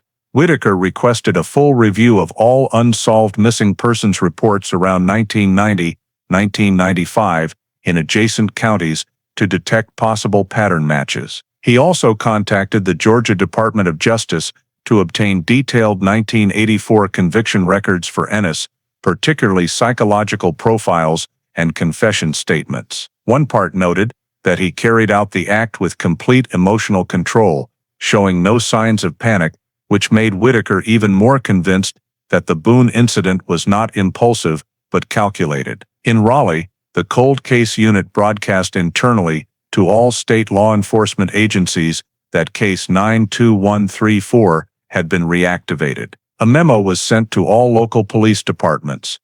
"If you have information related to Richard D. Ennis, formerly residing in Boone in 1992, report immediately." For Whitaker, reactivating the case was not just a professional success, but a moral responsibility to a forgotten disappearance. He spent that evening staying late in the Boone office, reorganizing old photos, rewriting the first investigation summary titled Reinvestigation Log, Case 92134. The first page of the document had only 4 lines. April 14, 2006. Laura Sloane's disappearance reactivated after 14 years. DNA evidence confirms Richard Ennis present at vehicle fire scene. Investigation responsibility assigned to me. He signed it, placed the sheet on top of the file stack, then closed it. Outside the window, spring rain began falling on the Appalachian hills, blending with the familiar sounds of Boone, a small town that had buried a secret for over a decade, now being awakened by a strand of DNA lingering on a half-burned cigarette filter. Immediately after case 92134 was reactivated, Mark Whitaker and J.W. Barnes began the first phase of the new investigation, re-interviewing old witnesses. They first contacted Lindsay Carr, Laura Sloane's close friend, who had been a key witness in the original file. Nearly 14 years had passed.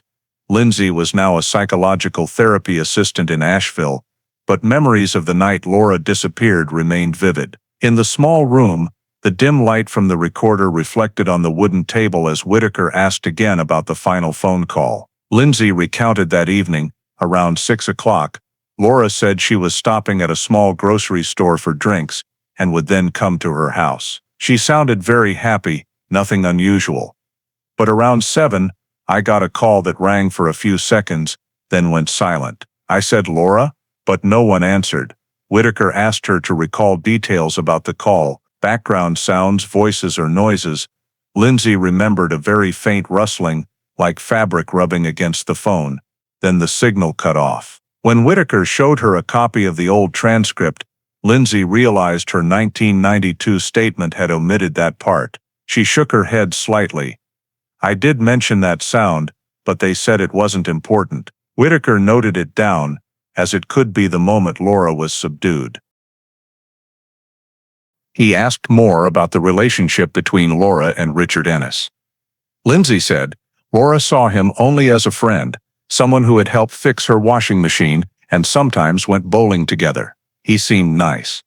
A bit quiet, but after Christmas that year, I felt she was no longer comfortable mentioning him. When Whitaker asked why, Lindsay only said, Laura had told her he became different, showing up without notice. After finishing the interview, Whitaker thanked her and left Asheville, carrying a nearly 1-hour recording. He noted in his investigation log, "Statement matches 1992 file. Adds background sound detail, strained relationship after December." The next day, he and Barnes returned to Laura's old mobile home area to meet Mrs. Georgia Tate, the neighbor living 2 units away, now over 70 years old. She remembered clearly the night of August 8, 1992. "It was overcast, nearing dark, when I heard dogs barking. Laura's dog was usually very gentle, but that day it barked persistently, sounding scared," she said. "Then, around 8 o'clock, she heard a vehicle starting. I looked out the window and saw headlights shining toward the road. But strangely, there was only one silhouette, tall, wearing a hat. I can't confirm who it was." In the old file, Mrs. Tate's statement was briefly noted, "Heard dogs barking, saw nothing unusual." Whitaker understood that the 1992 investigation had overlooked the critical detail about the vehicle leaving. He asked Barnes to sketch the vehicle's movement direction based on the description and determined it could head toward the exit leading to Fire Road 7. Toward the Pisgah Forest, where the vehicle was found burned. At the same time, a new tip emerged. A man named Vernon Hale, then a forestry road maintenance worker, proactively contacted the Boone office after hearing the case was reopened. He said that on the night Laura disappeared, he was on duty near a checkpoint about 2 miles from the vehicle discovery area and saw an unusual orange glow in the forest. "At the time, I thought someone was camping or burning trash," he said. "But the next morning during patrol, I smelled heavy gasoline in the air, and a few days later heard about the vehicle fire." Whitaker immediately recorded the statement, as this was the first witness confirming seeing firelight at a time matching the disappearance night. He had Hale sign the affidavit, including a diagram of his position, viewing angle, and fire direction. Preliminary results showed Hale's observation point was in direct line with the vehicle location, proving the account had factual basis. Whitaker compared Hale's remembered time, around 9 to 9:30 p.m., with Laura's last call at 7 p.m., and the vehicle leaving around 8 p.m. If Ennis did drive the vehicle there, he had nearly an hour and a half to move, dispose, and leave before the fire flared up. The light Mr. Hale saw could be when the vehicle started burning. Whitaker concluded in the report, "The memo sent to Raleigh emphasized that the new witness statement added a critical timeline marker to the incident progression, while reinforcing the hypothesis of intentional vehicle arson to conceal the crime." He also added a comment, "Lindsay and Miss Tate's statements align with the victim's movement timeline." Witness Hale provides first visual confirmation of the fire. All 3 statements point to Laura being subdued that night, and the vehicle burned afterward. Upon completing the minutes, Whitaker looked at the old photo of Laura on the desk. The girl's eyes in the frame seemed still waiting for an explanation. He closed the notebook, saying quietly to Barnes, "We have that night in our hands. Now we just need the person who took her into the forest." After completing the round of interviews with old witnesses and recording new statements, Mark Whitaker proposed conducting a re-examination of the primary crime scene. Laura Sloane's mobile home, which had been sealed and abandoned for over 14 years. The Boone County office issued a permit to unseal it under the reinvestigation order. And on the morning of April 22, 2006, Whitaker, along with forensic technician J.W. Barnes, a representative from the sheriff's office, and 2 local witnesses, proceeded to open the trailer door under the supervision of the cold case unit. The small house was located at the end of a faded dirt road, with a rusted tin roof and tall weeds growing around it, but the seals on the front and back doors remained intact. When the old ceiling tape was cut, damp air and the smell of dust rushed out, as if time inside had frozen in the summer of 1992. Whitaker documented every scene with a digital camera. The small dining table still had stained spots, the unplugged old refrigerator, the sink with a few dusty porcelain cups. They began inspecting according to the old police diagram from years ago, from the living room to the bedroom. On the living room floor, The carpet had been removed, leaving only the old wooden planks, but near the table leg was a faint round mark like a shoe sole.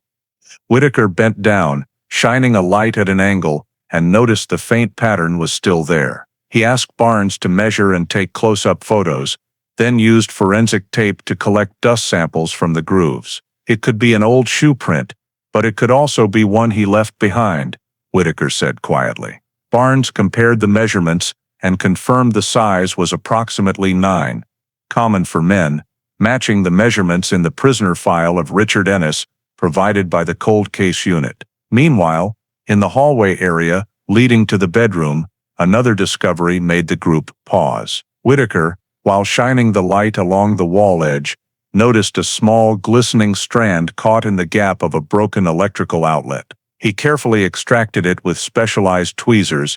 It was a long dark brown hair, still with the root intact. This wasn't in the 1992 report, he said. In fact, the old record only listed a few small items collected in the house, mostly dust and fabric fibers, but made no mention of a hair sample. Perhaps at the time, the outlet hadn't been disassembled for inspection because it was partially covered by a curtain. Whitaker requested a separate report for this discovery, photographed it in place, and labeled it Exhibit E, Hair Fragment. The sample was placed in a sterile plastic tube, sealed right at the scene, and prepared for testing. Additionally, they found several other noteworthy points.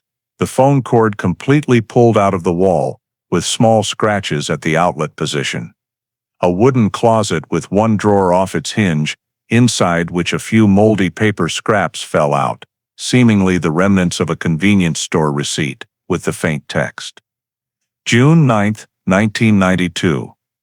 Those small details, though fragmentary, all indicated that someone had intervened in the house on the night Laura disappeared. Whitaker carefully scanned the entire back door area, where there were signs of it being opened, but no damage. Dried mud was caked in the door frame groove, and within it, Barnes discovered a few small plastic fibers, possibly remnants of nylon rope, similar to the sample collected in the Pisgah forest. The two men looked at each other in silence, a coincidence too significant to ignore. She was dragged out of here, Whitaker said, half as a statement. After completing the photography and sampling, they closed the house door, applied a new seal with code CCUR 92134E/F, and filed the records.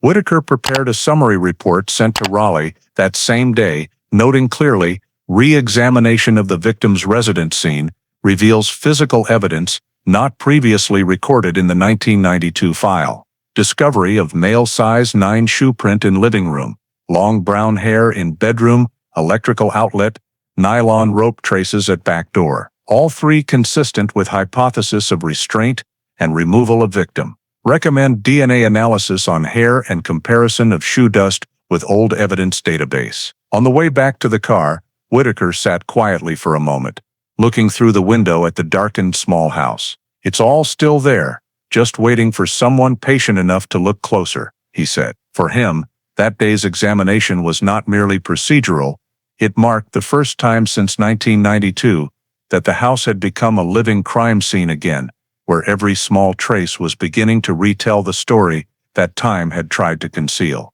The hair sample obtained from the electrical outlet in Laura Sloane's bedroom was transferred to the North Carolina State Forensic Laboratory just 2 days after the re-examination of the mobile home. Sarah Conway, who led the team that had previously tested the cigarette butt, personally received the sample and assigned it the new identification code, CCUR 92134E.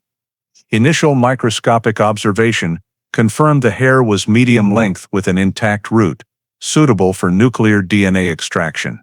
The sample was divided, one part for nuclear cell analysis, the remaining for mitochondrial testing, to compare with the victim's archive sample. After 3 days of processing, the preliminary report showed mitochondrial DNA fully matching Laura Sloane's standard sample from personal items in the old file, confirming it was her hair. However, what caught the team's attention was the root showing signs of attached foreign epithelial cells. Dr. Conway decided to proceed with mixed STR resolution technique to separate dual DNA sources in the same sample. When the results appeared on the computer screen, the room fell silent. The graph showed two distinct genomes, one female, fully matching Laura's sample, the other male, and when cross-referenced with the National CODIS database, matching 13/13 Loshi with Richard D. Ennis's profile. The report concluded, mixed DNA profile consistent with the victim Laura Sloane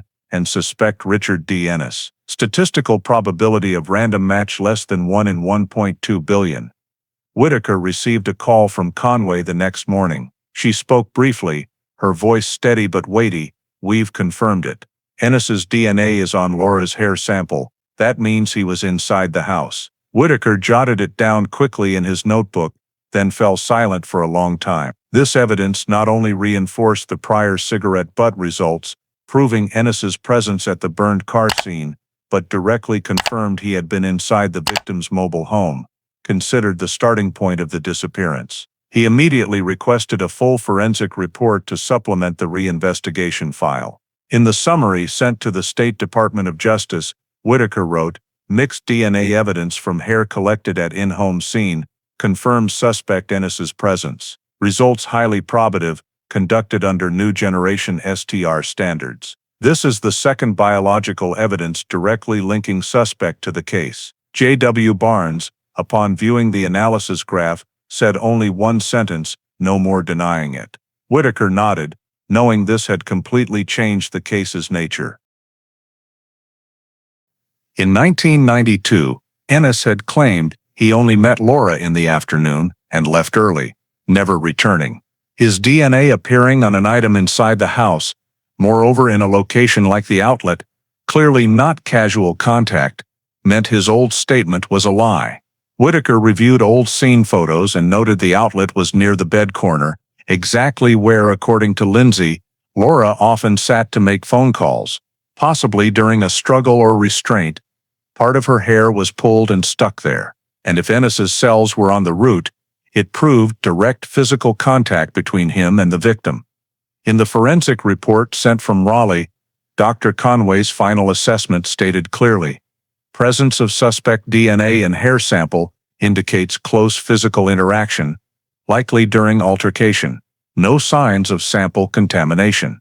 The report was stamped certified and sent to the cold case unit, along with technical copies.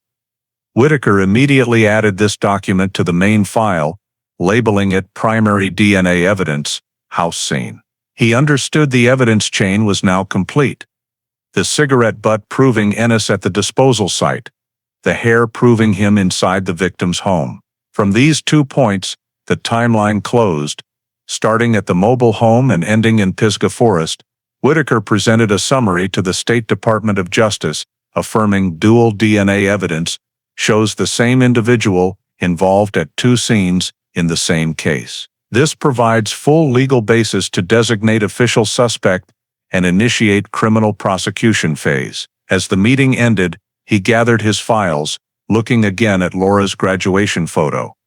Her youthful smile, bright eyes. "Now we know for sure he was there," he said softly. In his investigation journal, Whitaker added a simple line, "DNA doesn't lie. This time, the house has told its own story." Amid the confirmation of the hair DNA results, the cold case unit received an unexpected tip from the Albemarle County Police Office in Virginia. A man named Jeff Norris, who claimed to have briefly shared a room with Richard Ennis in the late 1990s, contacted police after reading a local newspaper article about the reinvestigation of the 1992 Boone case. Norris said that during their time together, Ennis had left some old items in the storage shed before moving to another job in Virginia, including 3 light brown old rugs rolled tightly in plastic bags. According to him, Ennis said they were moving items from North Carolina and instructed don't ever open them. Norris kept them for many years, intending to discard them, but upon reading that Ennis was under investigation for a woman's disappearance in Boone, he felt uneasy and decided to turn them over. When the information was forwarded to Raleigh, Whitaker immediately coordinated to receive the evidence. He and J.W. Barnes went to the location, a wooden house in the suburbs, and witnessed firsthand the 3 rolled rugs wrapped in thick plastic, with old tape seals at the edges. Norris signed the handover report, saying quietly, "I don't know what's in there," but he said never to open it. "Now I want peace of mind." Upon transport to the state forensic lab, the rug rolls were coded Exhibit F1, F3, carpet rolls, recovered from Virginia. Unsealing was conducted in a sterile isolation room, with cold case unit representatives, technicians, and 2 administrative witnesses present. As the nylon was removed, damp, musty air and the smell of old chemicals wafted out. Inside were 3 common household rugs, with patterns matching the small rugs missing description in the original 1992 report. Light beige background, blue trim, medium size. Along the edge of one rug was a long dark brown stain, appearing to have been cleaned. Luminol testing yielded a strong positive reaction for hemoglobin indicators. Whitaker glanced at it briefly and knew he was facing a turning point. Samples were cut and sent for DNA analysis. After 3 days, Dr. Sarah Conway called with preliminary results. All 3 rugs show blood traces, with 2 samples yielding DNA, fully matching victim Laura Sloane's profile. The detailed report included STR graphs confirming 15/15 loci match, random match probability 1 in 8 billion. Additionally, on the edge of the second rug, a short male hair was found, with DNA belonging to Ennis, matching the database sample. This result made the investigation picture more complete than ever. Laura had been attacked in the house, her blood soaking into the rugs, which were then rolled up, carrying the traces, and taken by Ennis, kept for years as if he believed no one would ever find them. In the compiled report, Whitaker wrote, "Missing rugs from 1992 seen recovered. DNA testing confirms victim blood on evidence, along with suspect DNA. This trace supports murder disposal hypothesis, with initial seen at victim's home and disposal in Pisgah Forest." J.W. Barnes took close-up photos of the remaining blood stains, comparing them to Laura's home floor images in the old report. Sizes and patterns matched exactly. The distinctive blue trim and polyester fibers, identical to the charred rug sample stored in Boone's evidence locker. This match was no longer coincidental, but complete physical evidence linking the 2 scenes. Whitaker immediately sent an urgent report to the State Department of Justice and Cold Case Unit Director, with a proposal to shift the file to criminal homicide investigation phase. In the document he wrote, "New evidence not only proves violent act leading to disappearance, but establishes suspect's physical movement chain approach, attack, cleanup, burn disposal. This is the strongest physical evidence since reinvestigation began." In Raleigh, the report was reviewed and confirmed absolute legal value, sufficient for a criminal arrest warrant. Whitaker knew he was very close to the end of 14 years searching for the truth. That evening, upon receiving the news, he sat in his office, on the desk Laura's photo with her small dog Peanut. Opposite the image of the 3 rugs coiled in the evidence room, he opened his notebook and wrote the final line of that day: 3 rugs, 3 years buried. The blood is still there, and it has clearly said who made her disappear. After the appraisal results of the 3 carpets were confirmed, Mark Whitaker and J.W. Barnes began the phase of reconstructing the entire movement route of the suspect on the night of August 8, 1992. They spread out the topographic map of Boone and the Pisgah Forest on the table, marking each recorded location from the file: Laura Sloane's mobile home, County Road 21 leading to Fire Road 7, where the burned car was discovered, and the abandoned railroad track running along the north side of the forest. Using old data combined with digital maps, Whitaker determined the distance from Laura's home to the car burning site was only about 6.8 miles, equivalent to 15 minutes of driving, if going straight on the main route. However, at that time, Fire Road 7 was a narrow, little-traveled road, connecting directly to an old mining site and crossing the abandoned railroad, a completely deserted area at night. Analyzing the timeline data from witness statements by Mrs. Tate and Vernon Hale, Whitaker reconstructed specific timestamps around 7:10 p.m. Laura left home, or was forced to leave, from 8 o'clock to 8:15. Her car was seen, leaving the trailer park heading southwest. By around 9:15, witness Hale saw flames erupting in the Pisgah forest. The more than 1 hour time gap was sufficient for the suspect to move with the victim to another location before returning to burn the car. Based on the terrain survey results and drag marks discovered in crime scene photos, Whitaker hypothesized Ennis subdued Laura at home, used nylon rope to tie her, used her car as the vehicle to transport the body, or evidence, then drove toward Fire Road 7. The drag marks behind the car indicated he may have pulled a heavy object, most likely the victim's body, out of the car before setting it on fire. To verify, the cold case unit team used software to simulate the travel route based on 1992 terrain conditions, inputting parameters for average speed, slope, and forest road positions. The simulation results showed that if Ennis went from Boone Bowling Alley, where he worked that afternoon, to Laura's home, and then to Fire Road 7, the most logical route was via Old 421,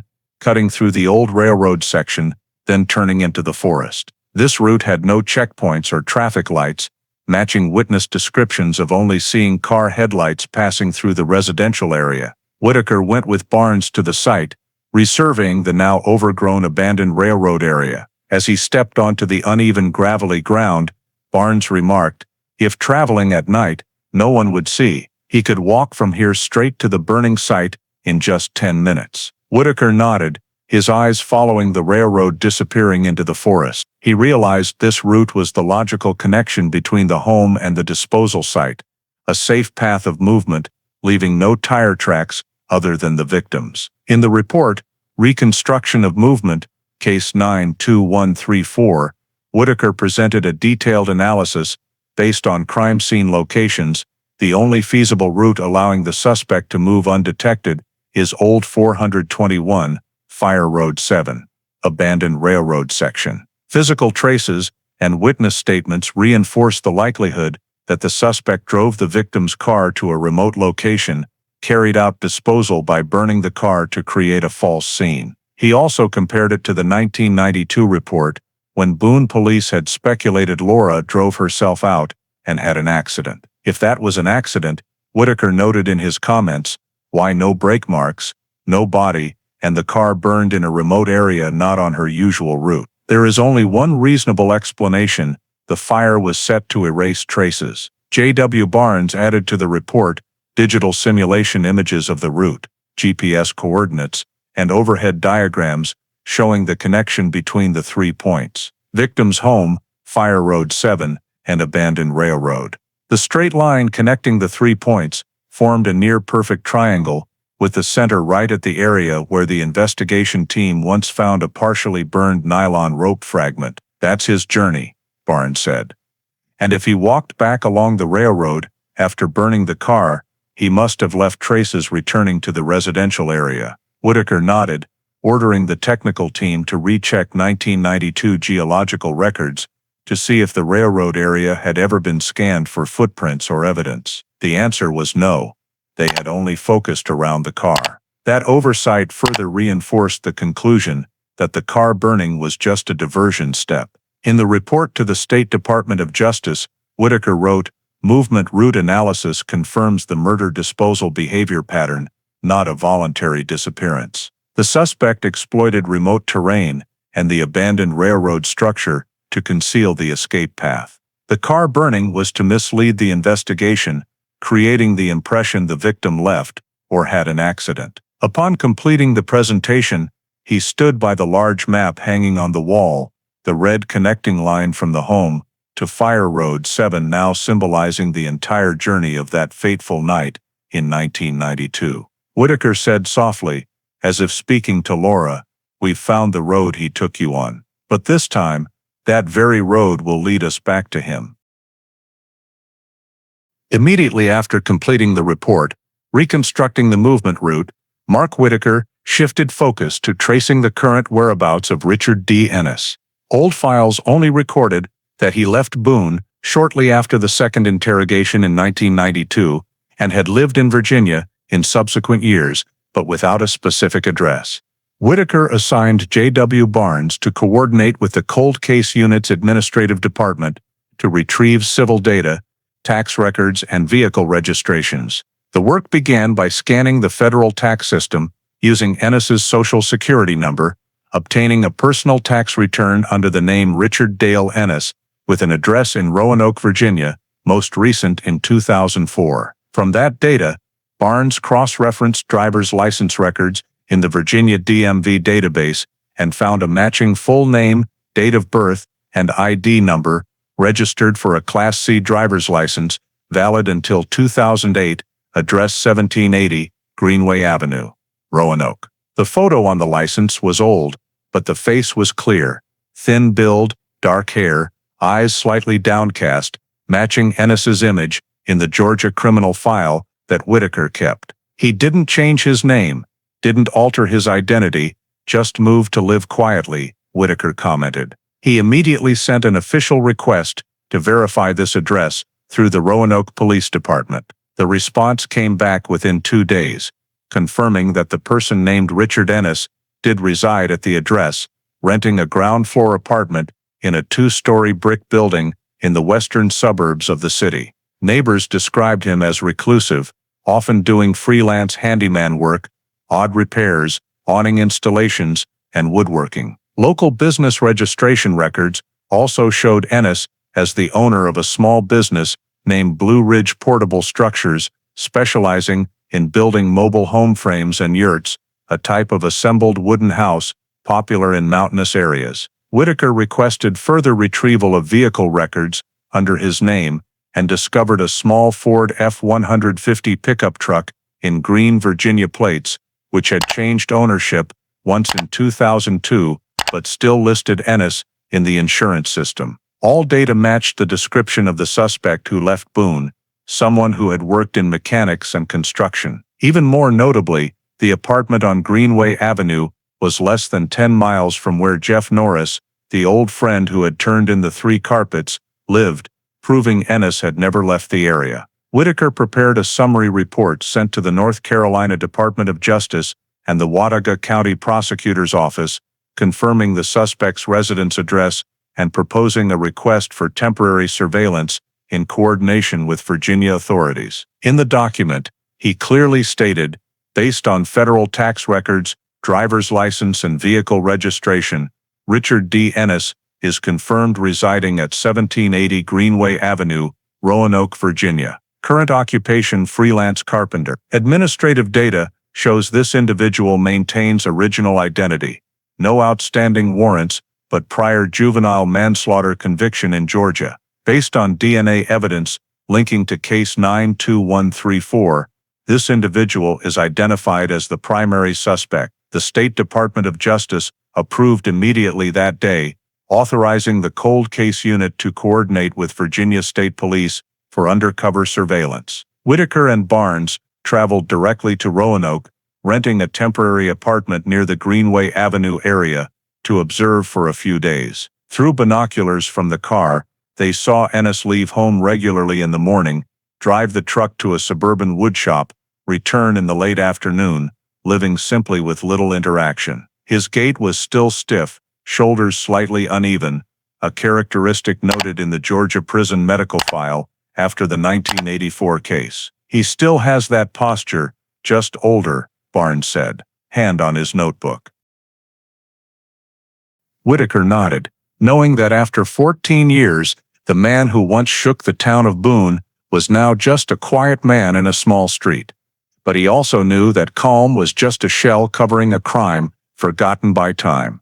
In the report concluding the verification phase, Whitaker wrote, "Suspect's address has been clearly identified. All daily activities normal, no signs of flight." Immediately after precisely determining Richard D. Ennis's residence in Roanoke, Mark Whitaker sent a formal request to the North Carolina Department of Justice and was approved for federal coordination with the FBI Richmond branch to conduct secret surveillance. The plan's objective was to collect a new DNA sample from the suspect for independent confirmation with the 1992 appraisal results, ensuring sufficient legal basis before requesting an arrest warrant. The federal task force, led directly by Special Agent Jonathan Reese, provided support, using specialized surveillance vehicles parked 2 blocks from Ennis's apartment, disguised as cable repair vans. In the first 5 days, they recorded a regular daily routine. Ennis left home each morning, stopped at a street corner coffee shop, then drove the truck to the suburban woodshop, returning around 6 p.m., no signs of suspecting surveillance. Whitaker instructed the surveillance team to focus on the moment he discarded trash, the best opportunity to collect indirect DNA. On the 6th day, around 8 p.m., Ennis carried 2 trash bags to the public bin at the end of the alley. After he left, the FBI team immediately approached, collected all bags, and transferred them to the Richmond Forensic Lab. The evidence was coded Sample R1R2, Roanoke residence, sealed per federal chain of custody procedure. Inside the bags were many personal items, beer cans, cigarette packs, used tissues, and an old razor. Technicians quickly selected samples likely to contain DNA, such as cigarette filters, ear swabs, and paper cups. Within 2 days, Dr. Sarah Conway in Raleigh received copies of the DNA samples from the federal lab and began comparing them to the 1992 Boone case file. The results came faster than expected. All 15 STR loci compared showed a perfect match with DNA extracted from the cigarette filter at the burned car scene and the mixed DNA on the hair strand in the victim's home. The statistical error probability was calculated at less than 1 in 9.6 billion, the highest confirmation level per national forensic standards. The report concluded, DNA profile obtained from Roanoke residents matches 100% with biological evidence collected in case NC 92134. The individual known as Richard D. Ennis is confirmed contributor. Upon receiving the official confirmation fax, Whitaker was silent for a long time before the overlapping gene chart columns. All possibilities of fabrication or technical error were eliminated. He immediately sent a telegram back to Raleigh. Current DNA results fully match 1992 file. Confirm suspect Ennis directly involved. Recommend proceeding with federal arrest warrant procedures. J.W. Barnes, monitoring with the FBI team, noted in the surveillance log, he lives as if everything has passed, unaware that his past is being reopened gene by gene. To ensure no legal disputes, both the federal lab and the state forensic lab co-signed the results, clearly noting the sample custody chain and independent comparison process. This was the first time in 14 years that a case once filed as a missing person was reinforced with 3 separate layers of DNA evidence. Scene evidence, biological sample in the victim's home, and current living sample from the suspect. The comprehensive report, over 50 pages, was sent to the State Department of Justice and Watauga County Prosecutor's Office. In the conclusion, Whitaker wrote, "Current DNA evidence confirms Richard D. Ennis was present at 2 main scenes of case 92134 and matches the biological sample collected at his current residence." This result completely eliminates random coincidence. Recommend approving criminal arrest warrant, execution scope in Virginia, with FBI support. The report was sent at 11:40 p.m., leaving the temporary office in Roanoke. Whitaker leaned against the car, looking at the quiet small street where Ennis still lived calmly. He knew the game of time had ended. In his notebook, he wrote only one line: "He can change addresses, but he can't change blood." On the morning of May 8, 2006, just 1 day after the new DNA results were confirmed, Mark Whitaker, along with a representative from the North Carolina Department of Justice, personally went to the Western District Court of Virginia in Roanoke to submit the file requesting a federal arrest warrant for Richard D. Ennis. The file was nearly 100 pages thick, stamped confidential, including all forensic appraisal evidence, investigation minutes, crime scene photos, and 3-layer DNA comparison results. From 1992 evidence, hair in the victim's home, to the new living sample collected from the suspect's trash. The request document was carefully drafted, with the arrest proposal section clearly stating, pursuant to 18 U.S.C. Section 1073, interstate flight, to avoid prosecution or conceal evidence of crime. The accused individual is directly involved in the disappearance and suspected murder of a North Carolina citizen, victim Laura Sloane, occurring in 1992. Whitaker presented directly to federal Judge David Harlan, overseeing the Western Virginia area. He summarized the entire case in a calm but firm voice. "We have 100% DNA match at 3 independent locations, 1 sample taken from the suspect's residence last week. This is undeniable biological confirmation. He previously killed in Georgia in 1984, was detained in Boone in 1992, and has lived freely with his real identity since. Your Honor, time is up, and justice needs restoration."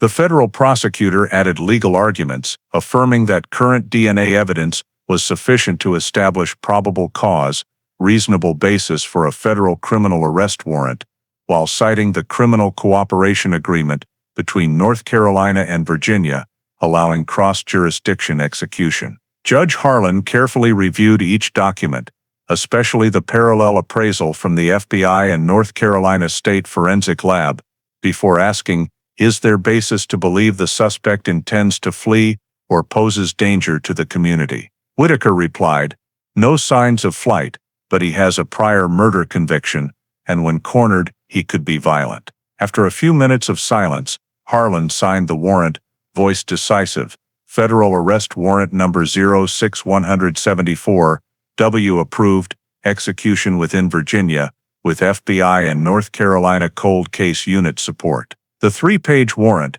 bearing the embossed seal of the United States District Court for the Western District of Virginia, authorized the arrest and detention of Richard D. Ennis for questioning regarding intentional serious harm, leading to death or disappearance of a citizen from another state, accompanied by evidence disposal. Stepping out of the court, Whitaker held the warrant copy in hand, midday sun reflecting off the gold seal making him squint. The feeling after 14 years of pursuit finally converged in that moment, not victory but the closing of a promise. He called J.W. Barnes, waiting at the FBI office, saying only 4 words, "We have the warrant." The entire team immediately activated the arrest plan under code name Operation Boone Shadow, approved simultaneously at state and federal levels. In the report sent to the Department of Justice that afternoon, Whitaker wrote the opening line, "May 8, 2006, federal arrest warrant for Richard D. Ennis, approved by Western Virginia Court. Based on full DNA authentication, risk of evidence tampering, and serious criminal history. Recommend executing the warrant within 72 hours." That evening, returning to the temporary hotel in Roanoke, he placed the warrant on the table. Yellow light reflecting the words, "United States District Court, Western District of Virginia." He noted in his work log, "After 14 years, the moment has come. Arrest warrant signed. Now we will bring him back to Boone, where he left all the traces." In the early morning of May 10, 2006, 2 days after the federal arrest warrant was signed, the enforcement operation codenamed Operation Boone Shadow was launched under the coordination of the Cold Case Unit North Carolina, the FBI Richmond branch, and the Roanoke Police Department. The target was a small woodworking shop called Blue Ridge Portable Structures, located on the western hillside of the city, where Richard D. Ennis worked and often slept in a wooden cabin built behind it. The sky was still dim, with thick fog covering the ground, and only the flashing red lights reflected through the windows of the tactical vehicles. At exactly 5:12 a.m., FBI team leader Jonathan Reese ordered the approach. 6 agents in body armor, equipped with handguns and radios, fanned out in 2 directions to surround the building. Whitaker and J.W. Barnes were in the surveillance vehicle, observing through infrared screens. Through the camera, they saw Ennis moving inside the wooden cabin, likely just waking up, brewing coffee. Reese counted down softly, 3, 2, 1. The knock on the door rang out decisively.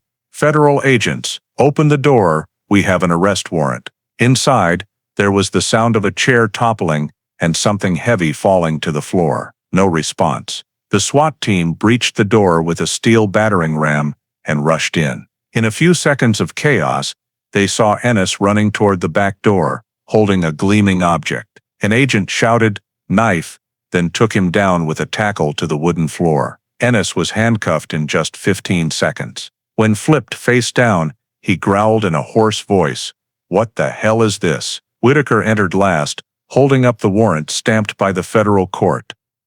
"Richard Dale Ennis, you are under arrest on a federal warrant for murder and concealment of evidence related to the disappearance of Laura Sloane, Boone, North Carolina, in 1992. Ennis looked at him, his eyes glazing over for a moment, then dropping down, silent.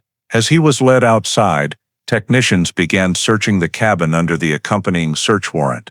The wooden cabin was small but tidy, with a workbench in the corner covered in papers, drawings of portable structures, and a few old maps. On the shelf was a brown leather notebook, stuffed with handwritten notes. Barnes opened it and discovered a faint printed map with a red circle around the Boone National Forest area, matching the location of Fire Road 7, where the burned car was found in 1992. Whitaker immediately sealed the map, labeling it Exhibit Boone Area Map, marked. In the desk drawer, they found a military-style folding knife with a 4-inch blade, engraved on the handle, U.S. Steel 1989. Though there were no blood traces, the knife was seized because it matched the description from a witness years ago who had seen Ennis carrying a similar item. In the adjacent storage corner, inside a wooden toolbox, the technicians discovered a coil of ash-gray nylon cord, the same type as the partially burned sample found at Pisgah. Whitaker stared at the evidence, feeling time reverse. He said softly, "He kept everything for 14 years. The cord was sealed as Exhibit Pisk nylon cord 20 feet. Additionally, in the closet was a wooden box containing old photographs, mostly of forests and cars, some faded prints of Laura smiling in front of a mobile home. No one understood why he kept them. Whitaker signaled to box them all up. During the search, the FBI team noted that Ennis cooperated minimally, no resistance but repeatedly asking, "What are you guys going to do with me?" That was a long time ago. No one answered. As he was led out of the house, the early sunlight began shining on the hilltop, reflecting off the silver handcuffs on his wrists. Neighbors stood at a distance, stunned. The man who often helped them fix fences was now being taken away in a federal convoy. Whitaker followed, his face tense, but his eyes resolute. As Ennis was placed in the vehicle, he said briefly, "Boone hasn't forgotten you." After leaving the scene, all evidence was immediately transferred to the FBI Roanoke office for cataloging and sealing. The scene report stated clearly, evidence seized includes U.S. Steel folding knife, 20 feet nylon cord, Boone area map marked at Fire Road 7, related documents and photographs. In the holding room, Ennis was examined by a doctor, results normal. Whitaker conducted the formal handover procedure between the FBI and the cold case unit, signing confirmation. Suspect arrested 5:27 a.m. No resistance, evidence secured safely. At noon that day he called Raleigh, reporting briefly, subject in custody. Evidence matches the case. Boone can rest easy. As he hung up, he looked out the window, seeing the sunlight gradually dissipating over the Blue Ridge Mountains. In the small notebook he carried, he wrote a single line, October 5, 2006. End of a 14-year hunt. He was still where it started, in the woods, among the things he couldn't throw away. The first interrogation took place in the afternoon of May 10, 2006, just a few hours after Richard D. Ennis was arrested at the Blue Ridge Woodworking Shop. The FBI interrogation room in Roanoke was prepared thoroughly. Audio recorder, security camera, 2 cups of hot coffee, and a thick case file on the table. Mark Whitaker and Agent Jonathan Reese were directly in charge of the investigation, while J.W. Barnes stood behind observing and taking minutes. When Ennis was brought in, he maintained a strangely calm demeanor, sitting straight-backed, eyes cold, hands clasped on the table. Whitaker began with standard procedure, reading the Miranda rights clearly and asking, Do you understand your rights? Ennis replied dryly, I understand. I won't say anything without a lawyer.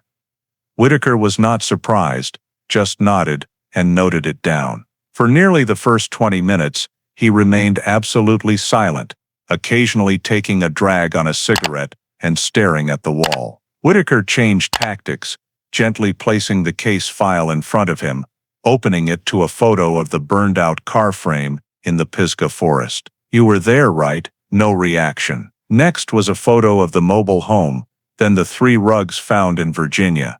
Still silent. Reese interjected, voice low and clear. Mr. Ennis, you have the right to remain silent, but you should know that everything we need is already here. It's not 1992 anymore. He smirked. You're wasting your time. I don't know any Laura. Whitaker paused for a few seconds, then opened a folder compartment, pulling out 2 DNA reports and placing them side by side on the table. He slid them gently toward Ennis, voice low but firm. This is the DNA analysis from the cigarette butt found next to Laura Sloane's burned car. And this is the DNA sample from your trash last week. The 2 results match perfectly. 15 out of 15 loci. Do you want me to explain what a probability of 1 in 9.6 billion means? Ennis slightly raised his head, his eyes flickering for a moment, but still silent. Whitaker continued, That's not all. We also found your DNA in a hair from the victim, caught in the outlet in her house. It can't be a coincidence. You were there, Richard. A long moment passed, only the hum of the air conditioner. He leaned back in his chair, fingers tapping lightly on the table. A small movement but revealing clear tension. You think DNA proves anything? He said softly, voice growling. I went to her house, yes, but just as a friend. I helped fix the washing machine.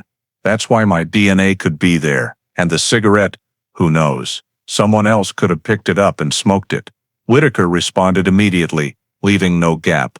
Someone else? Someone else, with Laura's blood on the rugs you kept for 14 years? Someone else, carrying a Boone map with a circle exactly where the car was burned? Someone else, coincidentally, with DNA on her hair? He looked straight at Whitaker, eyes trembling, then turning away, silent. Reese slowly placed a photo of Laura on the table, her graduation picture, face radiant, smile bright. She's been missing for 14 years, Ennis.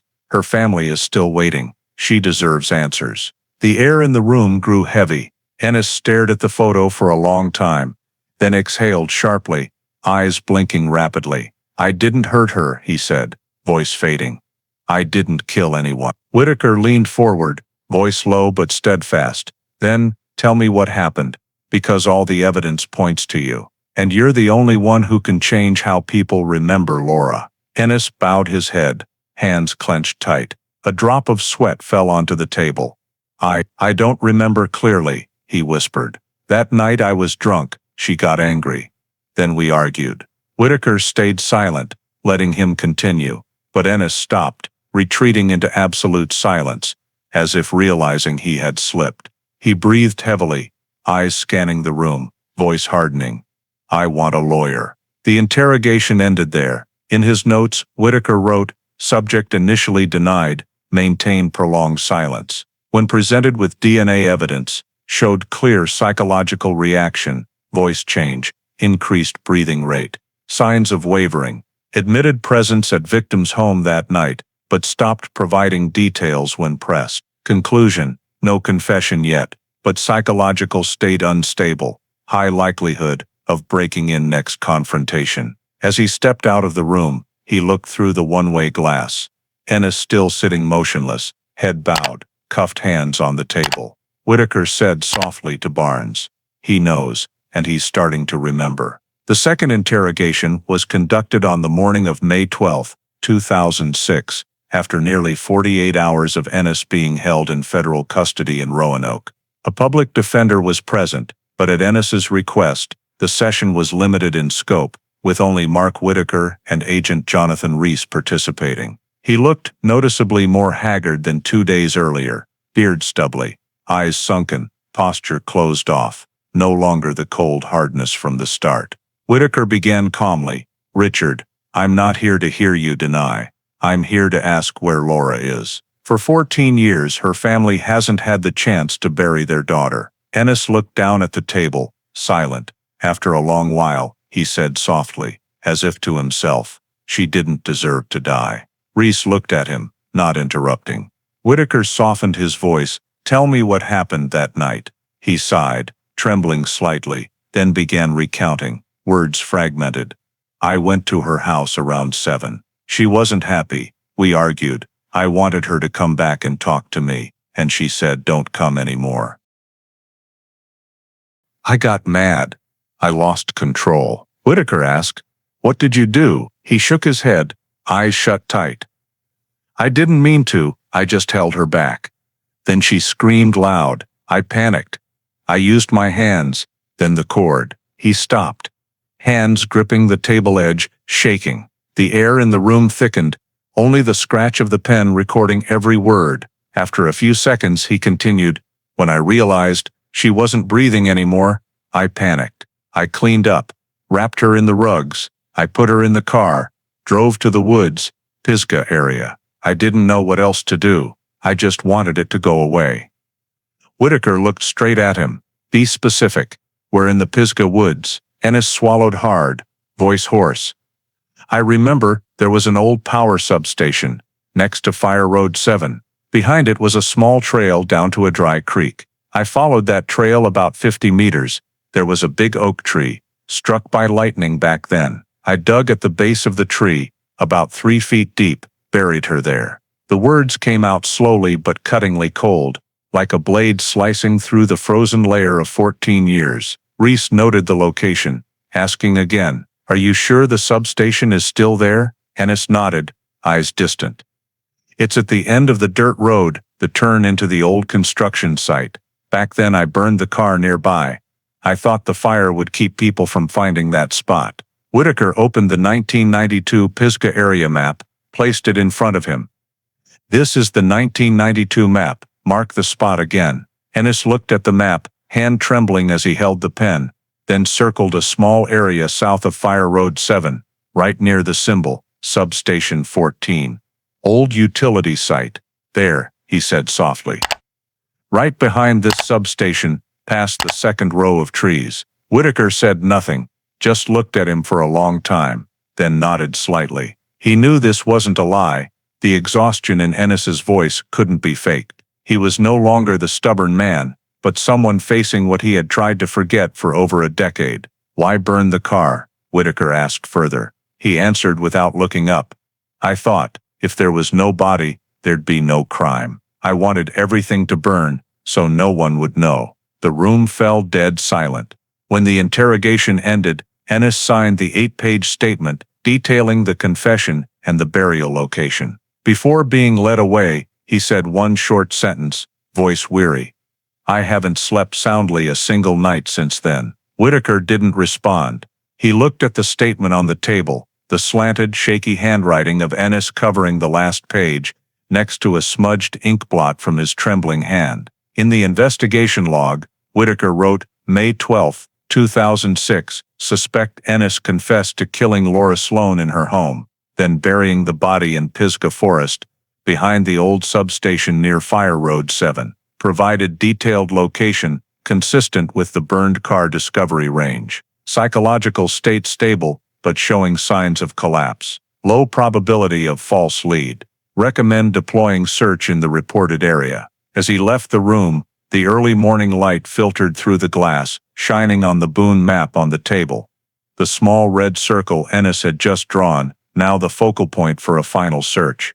One that no one had been able to complete for 14 years. On the morning of May 15, 2006, just 3 days after Ennis provided the confession about the burial location, the North Carolina State Forensic Team, in coordination with the Cold Case Unit and the Pisgah Forestry Service, launched a large-scale excavation in the area south of Fire Road 7, at the exact coordinates marked by the suspect on the map. The forest at that time was covered in thick fog, the air damp and heavy with the smell of decaying soil. The search team split into 2 groups, one scanning with GPS devices, the other using ground-penetrating radar to identify potential burial pits. At exactly 9:40 a.m., the radar detected an anomalous signal, a soft, oval-shaped soil area, about 1 meter deep, located right behind the crumbling concrete foundation of the old substation 14. When the layer of decayed leaves was cleared, technicians noted the surface soil had different compaction, a classic sign of digging and refilling. Whitaker stood nearby, holding his notebook, saying nothing. By 10:15, the forensic team began digging the first layer of soil, using small trowels and soft brushes. After about 20 minutes, at a depth of nearly 3 feet, the trowel hit something hard. A technician bent down, gently brushing away the dirt, revealing white bone exposed in the dark brown soil. The entire forest seemed to fall silent. Confirmed human bones, the forensic team leader reported over the radio, voice steady but choked. The subsequent excavation steps were carried out with extreme care.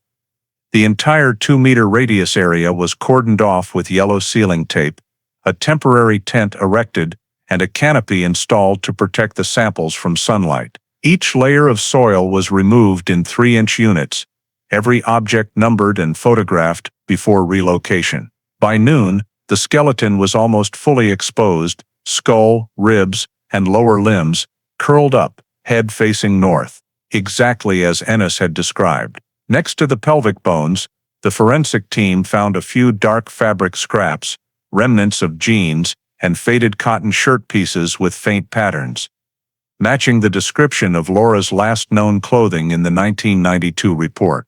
When the final layer of soil was brushed away, something gleamed under the handheld light, a thin silver ring, engraved with a spiral pattern, still intact despite the dark soil covering. Barnes recognized it immediately. It was the ring Laura's mother had described, given to her daughter on graduation day. He said softly, "That's her." The air in the forest grew thick, only the sound of pens labeling evidence tags and camera shutters clicking. Whitaker ordered a halt to digging, stepped forward to kneel at the pit's edge, bowed his head for a few seconds, then stood up, voice low but clear, "Confirm primary scene. Seal all evidence, preserve grave structure." Each item was packaged separately, bones in specialized plastic containers, clothing fragments in sterilized paper bags, the ring in a small metal box padded with foam. Soil samples around the pelvic area were also collected for biological residue testing. When the process was complete, the forensic team attached a sign with precise GPS coordinates, 35° 1944, N 82° 4321, excavation site noted as Pisgah Forest Recovery Site, case 92134. A small sign was planted on site,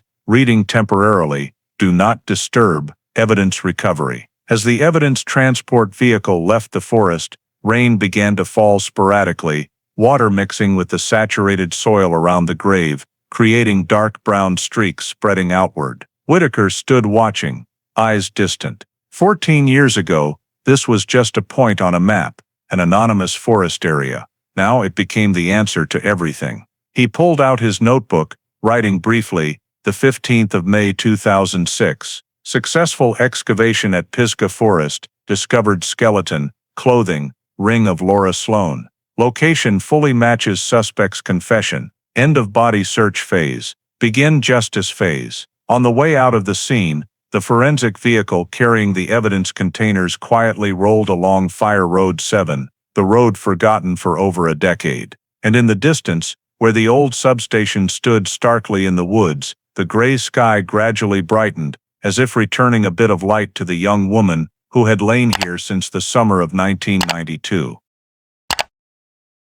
3 days after completing the excavation work at Pisgah Forest, all the specimens were transported by specialized vehicle to the North Carolina State Forensic Laboratory in Raleigh. The containers were sealed with 3 layers, bearing the confirmation signatures of Mark Whitaker, J.W. Barnes, and a representative from the State Bureau of Investigation. The lab was located within a high-security complex, where all biological samples were processed according to strict chain-of-custody procedures. The lead forensic examiner, Dr. Sarah Conway, who had been involved in the case from the initial phase, personally received the files and ordered the unsealing in the presence of 2 forensic technicians, 1 criminal examiner, and the Watauga County prosecutor's representative. The bone samples, clothing, ring, and soil were separated individually. The DNA identification process began with collecting cells from the femoral bone marrow and dental pulp, the locations with the highest potential for preserving genetic material. Comparison samples were taken from Laura Sloane's toothbrush and hairbrush in the archived records from 1992, along with DNA data from the surviving mother, to confirm through parallel matching methods. It took nearly 48 hours of processing and amplification. The STR analysis system displayed clear results on the screen. All 15 loci matched completely with Laura Sloane's original DNA profile. A preliminary report was immediately sent to the cold case unit, concluding, DNA profile extracted from bone marrow and dental pulp corresponds 100% to victim Laura Sloane. Probability of random match less than 1 in 9.8 billion. When Whitaker received the news from Conway, he simply replied softly, "Confirmation. Complete." 14 years of searching finally closed with an indisputable genetic code. But the forensic lab's work was not over. The next phase was determining the cause of death, the factor that would define the legal nature of the case. Dr. Conway, along with the chief medical examiner, Dr. Michael Halpern, conducted a detailed examination of each bone fragment, particularly the nearly intact recovered skull. While cleaning the adhering soil layer, they noticed a 7 centimeters long fracture on the frontal bone, running diagonally from above the left eye socket to the right temple. Under the microscope, the fracture edges showed signs of breakage while the bone was still fresh, meaning the injury occurred while the victim was alive or immediately before death. Halpern pointed to the screen. This is a direct impact trauma fracture, not caused by soil compression or decomposition, likely struck by a hard object with a rounded edge, like a handle or the butt of a folding knife. Additionally, the left cheekbone had a small fracture, and the right third and fourth ribs were broken due to compressive force, consistent with the sideways burial position in the grave. All indications pointed to Laura having suffered severe physical violence before death. The clothing was washed and analyzed.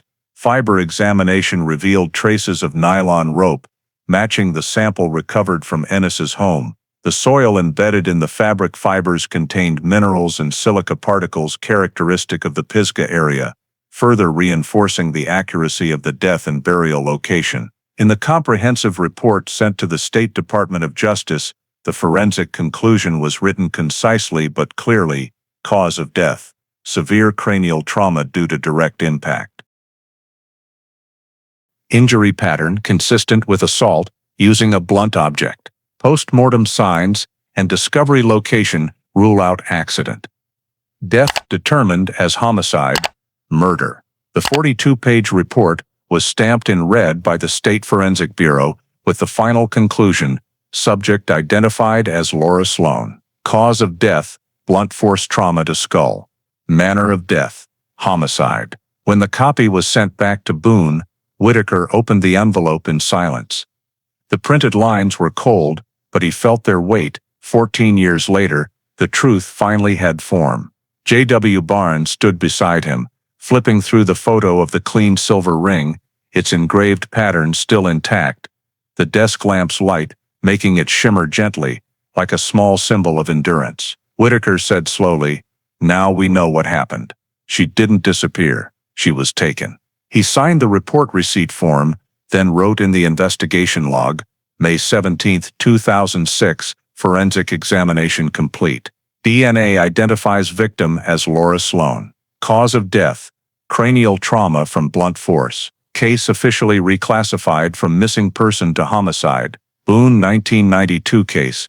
There is a victim, and there is someone accountable. Outside, spring rain still fell lightly on the Raleigh Lab building's roof, each drop rolling down the glass window, reflecting the white lights inside the examination room. In that silence, after years of only doubt and loss, justice finally had an indisputable scientific voice, a final affirmation for Laura, for the forgotten years, and for all those who never stopped searching for the truth. On the morning of May 18, 2006, in the small office of the Cold Case Unit at the State Bureau of Investigation headquarters in Raleigh, Mark Whitaker completed the final comprehensive report on the Laura Sloane case. The file was over 200 pages thick, containing all evidence collected during the reinvestigation, excavation records, forensic examinations, DNA results, suspect Richard Ennis's statements, and detailed comparisons with the original 1992 file.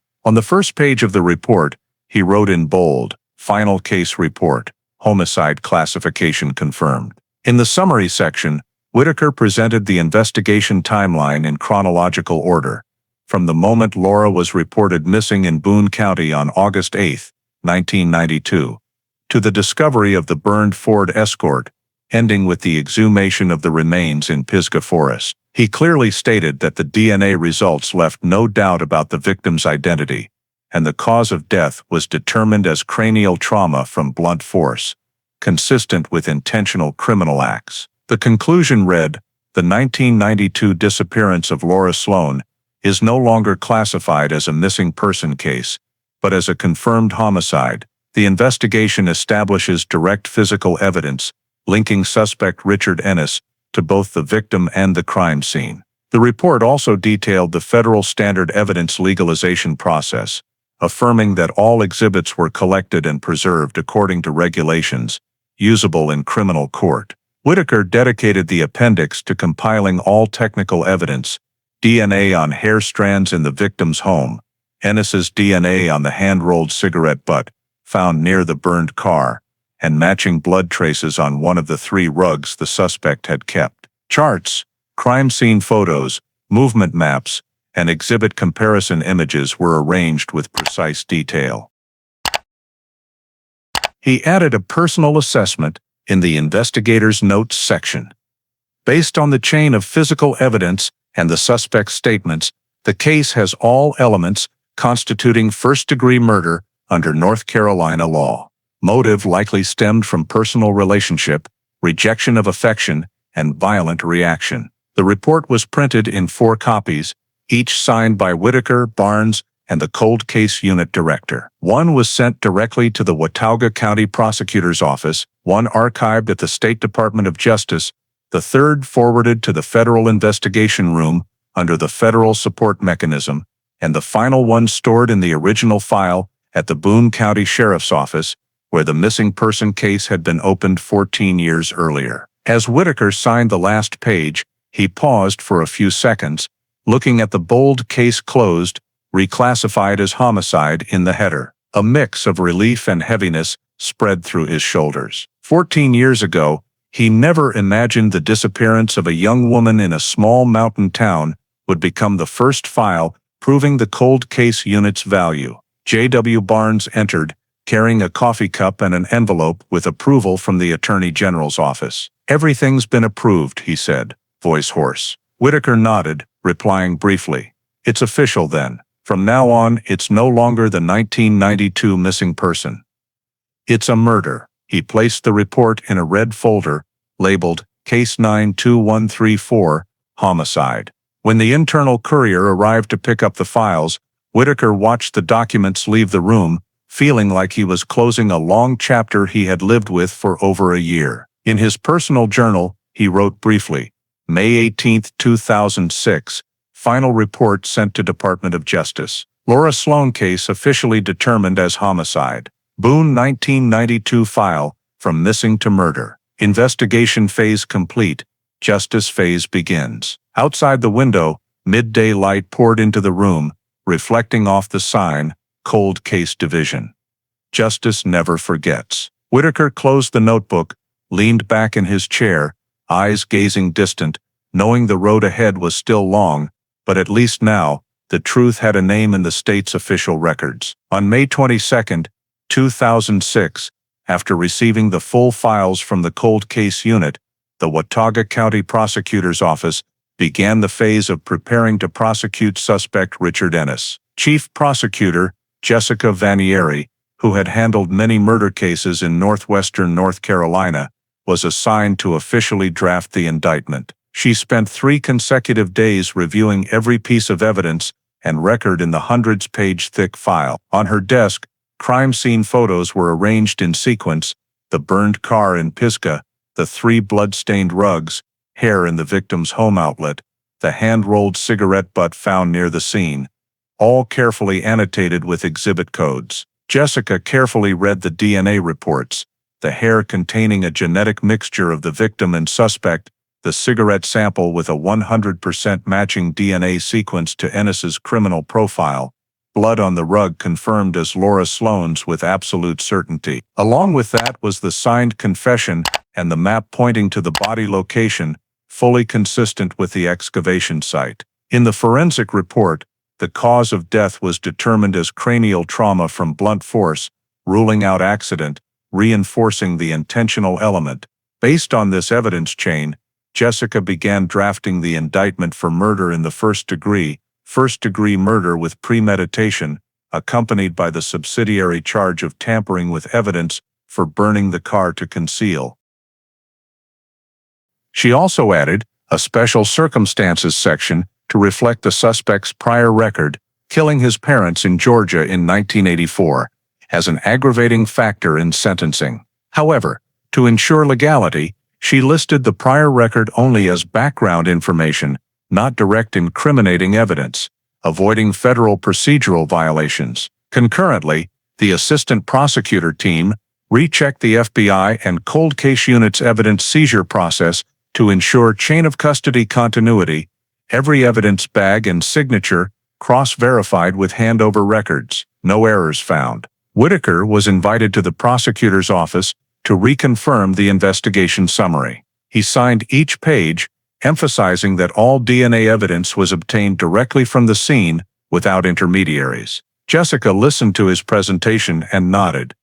"I won't let this case go off track. 14 years of waiting will bring her back with justice." She requested technicians to reconstruct the case timeline for presentation to the preliminary grand jury from when Laura left home to Ennis's arrest in Virginia, all marked on a large wall map with red arrows showing the crime and concealment path. She reviewed the Ennis interrogation recording, pausing at the part where he said, "I didn't mean to, I just wanted to keep her there," voice trembling but clear. Jessica noted in the margin, "Admission of guilt, voluntary statement." Finally, she opened the indictment drafting document, typing the first lines: "The State of North Carolina v. Richard D. Ennis, indictment for first-degree murder, tampering with physical evidence, and associated offenses." Her argument focused on the scientific evidence chain, avoiding emotion.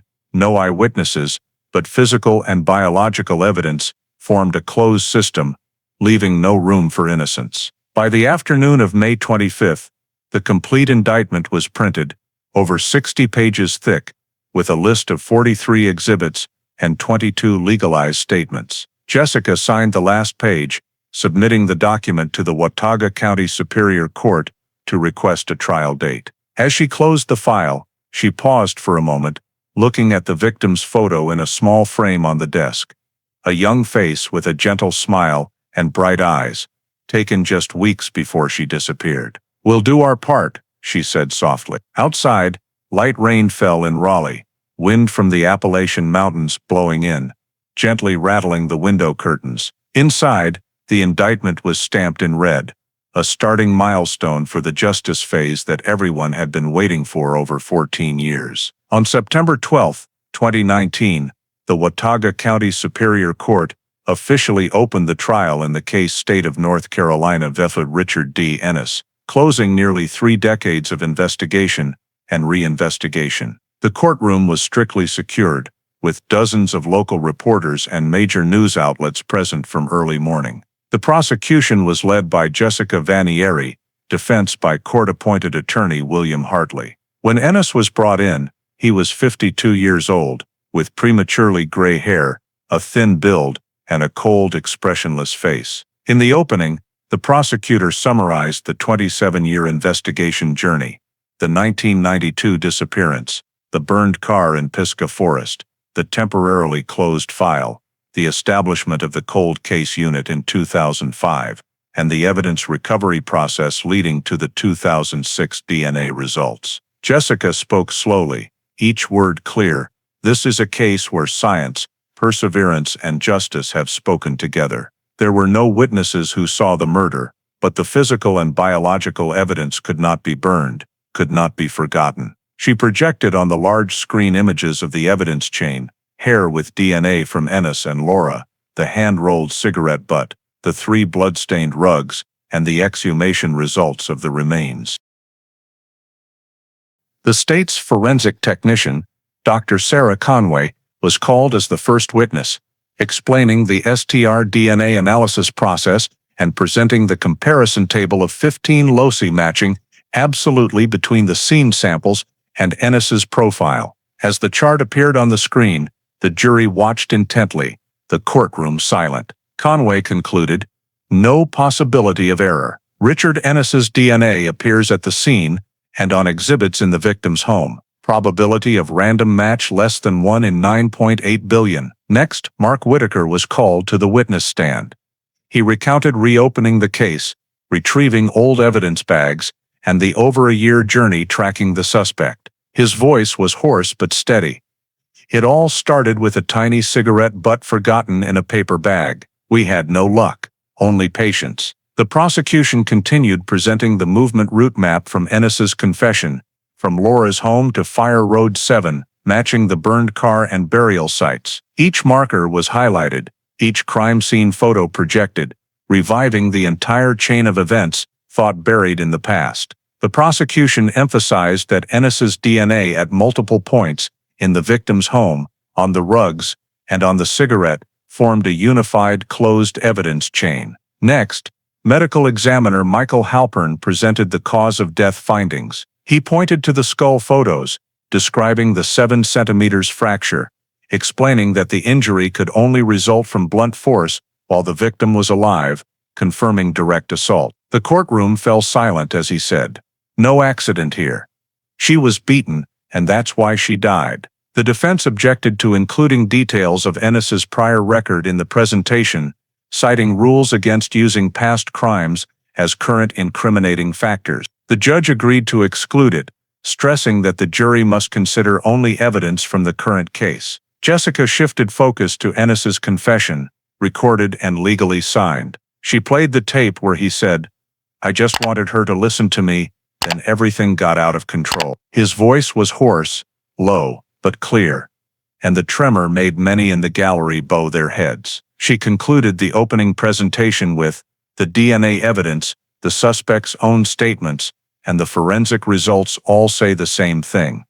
Laura Sloane did not disappear. She was killed, and the person who killed her is sitting here." Then defense attorney William Hartley began a short rebuttal, asserting no direct witnesses, that the confession might have been coerced, and DNA only proved Ennis was at the victim's home, not the murder. However, when the prosecution presented the burial location image exactly as Ennis mapped, matching the excavation, this argument nearly collapsed. By the end of the morning, the judge declared the DNA evidence legal, valid, and decisive in the case. As court adjourned, Jessica stood, closing the file, her eyes toward the empty gallery seats where Laura's family once sat. Outdoors, Boone's sky was overcast, wind blowing through the courtroom windows, carrying the sound of dry leaves rustling, a sound evoking the long years of silence in a case thought forgotten, now finally named before justice. The trial continued in the afternoon of the same day,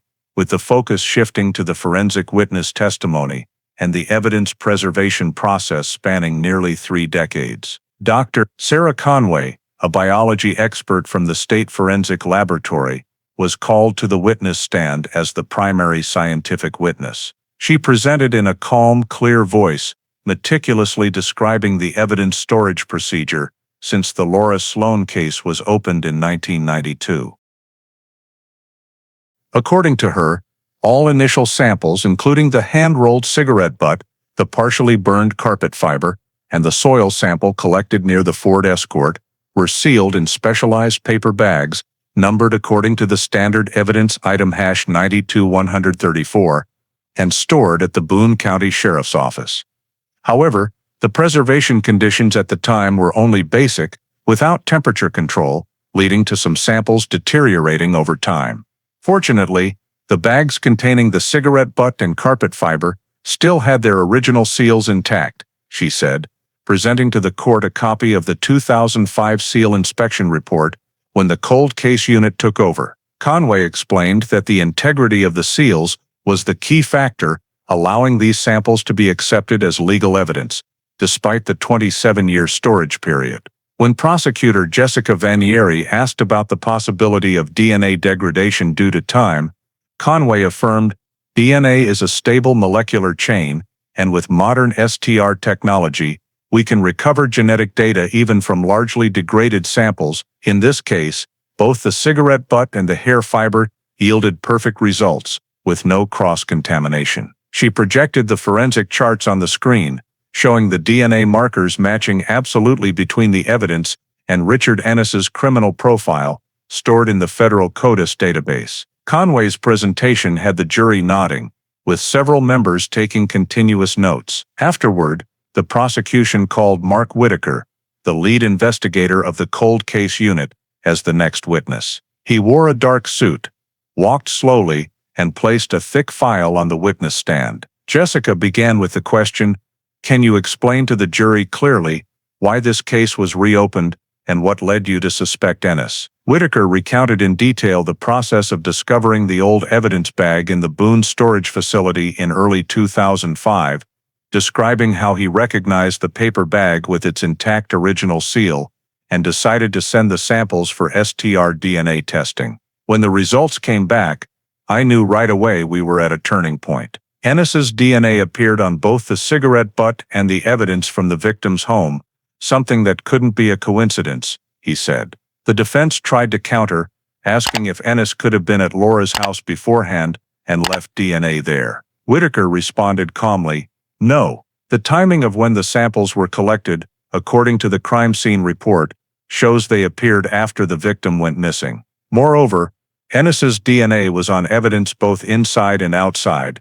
It only happens if he was present during the crime." He continued to describe the secret investigation phase in 2006 in Virginia, when the FBI surveilled and collected new DNA from Ennis's household trash. The results matched 100% with the 1992 samples. "When we had that result, there was no doubt left. We obtained an arrest warrant, and in the subsequent interrogation, he himself told me where Laura's body was buried," Whitaker said, his voice low. Jessica asked, "Did he voluntarily confess?" "Yes," Whitaker replied. "No threats, no coercion. He admitted strangling Laura after she tried to leave the house, then wrapping the body in a carpet and taking it away. He described exactly the area behind the old power station in Pisgah Forest, and we found the body right there." The jury looked up at the screen as the prosecution displayed the crime scene map along with excavation photos, the burial pit, the silver ring, the skeleton, and clothing fragments. Whitaker pointed to the photo. "This is where we found her, the place only the perpetrator would know." When asked about his feelings on the case, he paused for a moment, his voice choking. "I've been doing this job for over 30 years. No case has haunted me like this one. But none has given me such strong faith in the power of science and justice." The defense tried to question the interrogation procedure, but the recorded transcripts and Ennis's signatures were confirmed valid. The judge reminded that all physical evidence and confessions were collected according to proper procedures. As Whitaker left the witness stand, Jessica concluded her examination with, "No one can keep a secret forever, especially when science can speak for the dead." In the quiet courtroom, the sound of his footsteps echoed slowly, blending into the thick atmosphere of nearly 30 years of waiting. The jury, though trained to remain composed, couldn't hide their heavy gazes, for they knew these testimonies had recreated not just a crime, but the unwavering determination of people who never gave up over 27 years. On September 14, 2019, the trial entered its final argument phase. The courtroom was packed, the air thick after nearly a week of presenting evidence and forensic witnesses. The judge required both sides to keep their arguments within limits, focusing only on the legality of the confession and the chain of scientific evidence. Prosecutor Jessica Vanieri opened the closing argument with a steady, low voice. "Ladies and gentlemen of the jury, you have heard it all, from the perfectly matching DNA evidence, the confession confirming the body's location, to the excavation results matching the suspect's description absolutely. No other hypothesis can explain this chain of facts, except the intentional crime by Richard Ennis." She projected a summary sequence of case images: the small house in Boone, the burned car in Pisgah Forest, the movement map, the cigarette butt, and the silver ring. "Evidence doesn't lie," she continued. "Laura Sloane didn't vanish on her own, didn't burn her own car, and didn't bury herself under the ground behind the old power station. Only one person knew that exact location: the man sitting before you." The defense attorney, William Hartley, stood up to rebut, his voice trying to stay calm. "No one denies this is a tragic disappearance, but justice demands clear proof of criminal action, not inference. Mr. Ennis's confession, which the prosecution relies on as the main pillar, was obtained after nearly 48 hours in custody under mental exhaustion. He was led, haunted by what the investigators told him, and in a weakened psychological state, repeated the information the police wanted to hear." Hartley pointed to the photo of the map with the red circle, the burial location Ennis confessed to, then said, "I don't deny the body was found there, but ask over the years, hundreds of documents, reports, and articles mentioned the Fire Road 7 area. Is it certain he wasn't just repeating publicly known information?" Jessica reacted immediately, standing to object, asserting the exact location Ennis described, behind the old power station, next to the lightning-struck oak, had never been publicized, and only someone who had been there could know. The judge nodded, noting the prosecution's rebuttal. She turned to the jury, her voice calm but firm. "We don't rely on emotion, we rely on science." The suspect's DNA was found in all three places: in the victim's home, at the burned car scene, and on the seized evidence. This chain of evidence was preserved intact for 27 years, tested 3 times, each yielding the same result. She projected the STR chart on the screen, pointing to the matching signal columns. "There's no coincidence here. This is biological truth, not manipulated by emotion or memory." Hartley countered by questioning the sample's integrity. "Records show the evidence was stored in substandard conditions for nearly 13 years. There's no guarantee against cross-contamination or alteration." Immediately, the prosecution called Dr. Sarah Conway back to reaffirm the sealing procedure, emphasizing that the evidence bags had never been opened before being sent for testing in 2005. When Conway presented the original 1992 seal inspection report with Boone County signatures, the judge confirmed the document's validity, rejecting the cross-contamination argument. Hartley shifted direction. Focusing on the suspect's psychological factors, Mr. Ennis has a history of neurological disorders, detained as a juvenile. Under prolonged interrogation, he no longer could distinguish reality from induced memories. A confession under those conditions cannot be considered voluntary. Jessica stepped forward, her voice sharp. If he was out of control, could he pinpoint the burial site to the exact meter? Could he describe the lightning-struck oak, a detail only visible if you were there? Science doesn't deceive. DNA isn't suggestible, but he is. She paused for a beat, looking at the jury. 14 years of silence, then he broke it with his own words. No one put those details in his mouth.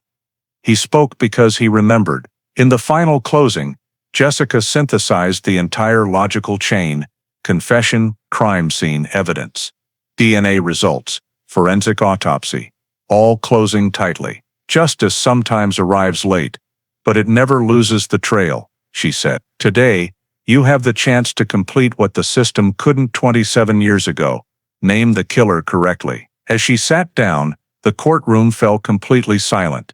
Only the sound of the judge's pen tapping notes. Hartley looked down at his table, knowing his arguments were hard to shake against the airtight evidence chain. Finally, the judge required both sides to complete their closings, declaring, The jury will begin deliberations tomorrow morning. As he stood, the late sunlight streamed through the courtroom windows, casting on the solemn faces in the gallery, a dim light but enough to evoke the sense that the verdict was near. And with it, the end to a case spanning nearly 3 decades. On the morning of September 15, 2019, the Watauga County Superior Court courtroom sank into silence as the jury returned after more than 8 hours of continuous deliberation. 12 people, faces grave, exchanged no glances with the gallery. Judge Edward Callahan required all to stand as the foreman, a middle-aged man with a hoarse voice, held the signed paper and approached the announcement podium. He asked, his voice low but clear, "Has the jury reached a verdict?" The man replied, "Yes, Your Honor, we have." A fleeting silence enveloped the room. No one moved, only the rustle of paper as the judge opened the verdict form. He read slowly, each word heavy. "We, the jury of Watauga County, after examining all evidence, testimonies, and arguments presented throughout the trial, find the defendant Richard D. Ennis guilty of first-degree murder against victim Laura Sloane under Section 14(17) of the North Carolina Criminal Code." As the words ended, a heavy pause fell, then a series of small whispers arose. Ennis, sitting in the defendant's chair, maintained a stony face, eyes staring straight ahead, but hands clenched tight, knuckles white. Prosecutor Jessica Vanieri showed no emotion, only bowing her head slightly, gripping the file cover, while behind her, cold case unit members looked at each other, eyes mixing fatigue and relief. The judge called for order, reading the conclusion. The jury also finds aggravating factors, including intentional act, disposal planning, and evidence of premeditation. Based on that, the court will proceed to formal sentencing tomorrow. He banged the gavel, declaring the 8th day of trial concluded. As the jury left the room, no one spoke, only the sound of shoes on the wooden floor, echoing evenly. In the public gallery, some clasped hands tightly. Others bowed heads, silently. J.W. Barnes stood in the hallway, eyes following the handcuffed defendant being led away. Faint light from the window, highlighting Ennis's face, accentuating the wrinkles at the corners of his eyes. The remnants of a man who lived 2 lives, one as a 12-year-old killer child, and one as an adult murderer. As the police escort disappeared, Whitaker stepped out, standing quietly on the court steps, cold mountain wind blowing through. He only said softly, "It's done." But inside the courtroom, Judge Callahan had not yet left the bench. He required entry into the record. State of North Carolina v. Richard D. Ennis. Verdict, guilty. Charge, murder in the first degree.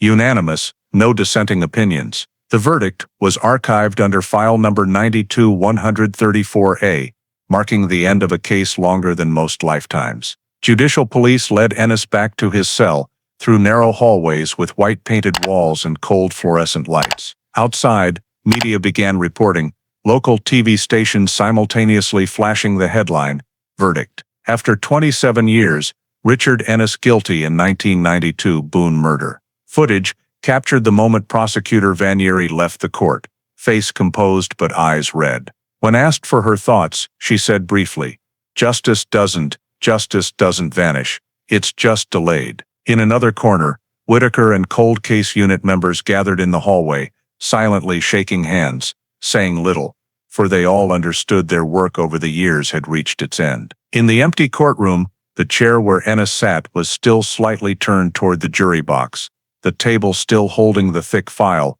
red cover reading State v. Ennis. Final verdict. As court staff cleaned up, a small paper slipped from the documents, Jessica's handwritten note from closing arguments, just 4 slanted words. Justice for Laura Sloane. Outside, gray clouds drifted slowly over the Appalachian peaks. Early autumn wind, carrying a chill sweeping through Boone Square, where residents for the first time in decades could sigh in relief that finally, the verdict had been spoken. On September 16, 2019, the Watauga County Superior Court reopened the session for the formal sentencing of defendant Richard D. Ennis. The courtroom was still packed, no longer with media noise, but replaced by a quiet, heavy atmosphere, as if everyone understood. This moment was no longer about investigation or argument, but about closure. Judge Edward Callahan sat straight on the bench, rereading the jury's verdict from the previous day, emphasizing that all elements of first-degree murder had been proven by the DNA evidence chain, the defendant's voluntary confession, and forensic autopsy, confirming the victim died from head trauma. The criminal act, he said slowly, shows calculation, coldness, and clear awareness of consequences. When allowed to speak before sentencing, Ennis stood, hands cuffed in front of his stomach, voice hoarse. I can't change what happened. I know anything I say now is meaningless, but I'm sorry. No one responded. Jessica Vanieri did not look at him, only bowed her head, hand on the file. The judge nodded slightly, then held the official sentence, reading each word. The Superior Court of North Carolina, based on the jury's verdict and current provisions of the state criminal code, sentences defendant Richard Daniel Ennis to life imprisonment without possibility of parole. The defendant will be held at the Raleigh Central Correctional Facility until death, unless otherwise decided by the federal Supreme Court. He paused, looking directly at the defendant. This sentence is not for revenge, but to ensure the one who took a life will never have the chance to do so again. The room was in absolute silence, only the gavel banging 3 resounding times. Ennis bowed his head, saying nothing more. As judicial police approached, cuffed him, and led him away, he walked slowly, eyes on the floor, passing the empty benches where Laura Sloane's family once sat in the early days of the trial. His shadow faded behind the heavy metal door, the lock clicking dryly, the sound closing a long 27-year chapter. Judge Callahan required the clerk to read the final record, case file number 92-134.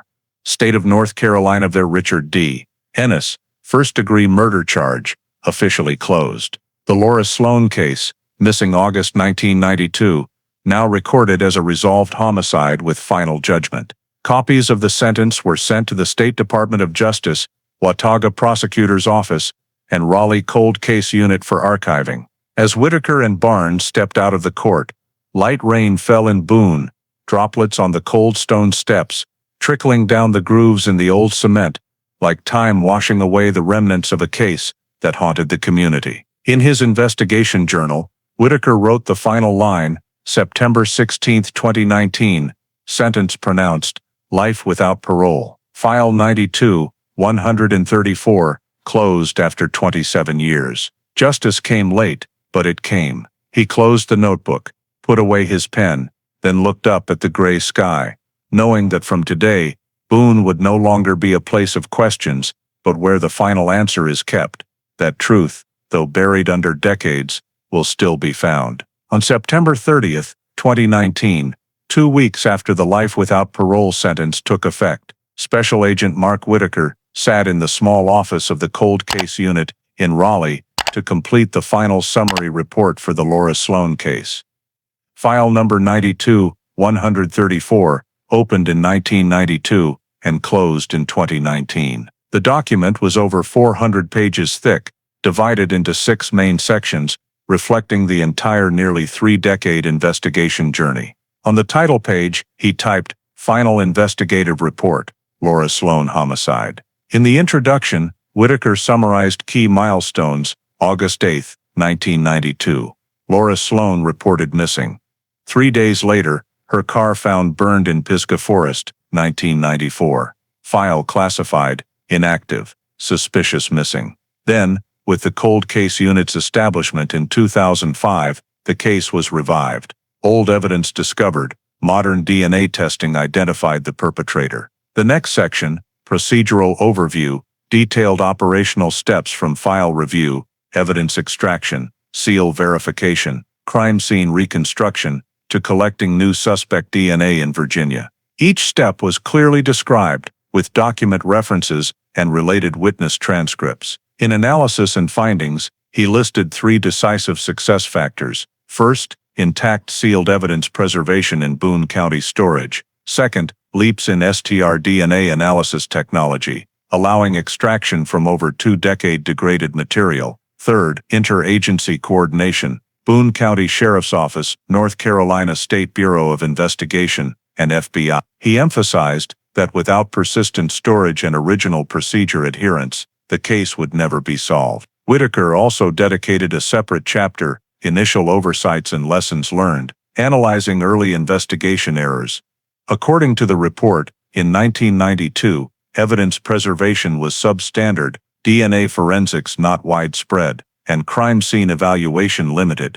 He wrote, "The biggest mistake of the 1990s wasn't lack of capability, but the belief that a missing person case didn't necessarily need criminal handling. The 3-day initial delay lost many key traces." However, he noted no individual fault, but systemic factors, the difference in investigative technology between eras. In Forensic Review, he redescribed the DNA testing process, from sampling the hand-rolled cigarette butt, hair in the outlet, to CODIS database matching. He credited Dr. Sarah Conway and the Raleigh forensics team, proposing expanded funding for digitizing all old forensic files. Whitaker concluded that forensic science breakthroughs were the bridge between two investigator generations, one with only black and white prints and handwritten notes, and one reconstructing scenes from remnant DNA fragments. In evaluation of suspect behavior, he presented Ennis's actions, initial statement contradictions, car disposal, final confession. He noted, the perpetrator showed control reoffending tendencies, rooted in psychological disorders and juvenile criminal history. However, this case isn't reducible to psychology, it was premeditated murder. The report's final section, Conclusion and Archival Record, was concise but formal. The Laura Sloane case, missing 1992 in Boone, North Carolina, determined as homicide. Perpetrator Richard D. Ennis convicted of first-degree murder, sentenced to life without parole. File transferred to Cold Case Unit, Raleigh, marked closed, homicide solved. All evidence retained per federal regulations for 50 years from sentencing date. After completing the signature section, Whitaker closed the file, affixed a red closed label on the spine, and placed it in the metal cabinet next to other unsolved cases. He sat still for a few minutes, looking at the row of file cabinets stretching in the small room, afternoon light casting on the old covers, each bearing a name, a fate, a suspended story. In his personal notebook, he wrote the final line, September 30, 2019, completed summary report for Boone 1992 case. Greatest lesson, no case is truly cold, only people stop searching. DNA isn't just technology, it's justice's memory. He closed the book, stood up, turned off the light. In the lingering darkness, faint hallway light reflected on the small metal plate on the cabinet door, the deeply engraved cold, simple words, Case 92-134, solved. The story of the Laura Sloane case is not just a criminal file closed after 27 years, but a mirror reflecting core American societal values, faith in justice, the power of science and human perseverance against time. In that story, seemingly meaningless small details, a forgotten hand-rolled cigarette butt in a paper bag, a hair caught in an outlet, or 3 old carpets adrift, became keys unlocking the truth. In today's America, where faith in the legal system is sometimes challenged, this case reminds that justice may be late, but never lost. It affirms the role of DNA technology and evidence storage in giving voice back to victims, something investigative agencies across the U.S. strive for daily. But the greater lesson lies in people, Special Agent Mark Whitaker, who refused to accept cold case as an end, proved that perseverance and professional ethics can bridge 2 generations, from 1990s police to today's modern investigators. In a rapidly changing society, we can learn from him the spirit of not giving up against silence, and the belief that truth, though buried under decades, can still be found. The story also sends a message to each individual. Remember that every action, no matter how small, leaves a trace, and what we do today may become evidence of tomorrow's truth. Justice, in the form of science and perseverance, remains the foundation helping America move forward. Thank you for following the nearly 3-decade case-breaking journey, where justice was finally named for Laura Sloane. Don't forget to subscribe to the channel to join us in continuing to explore cases that seem forgotten, but are still waiting to be retold in the next video.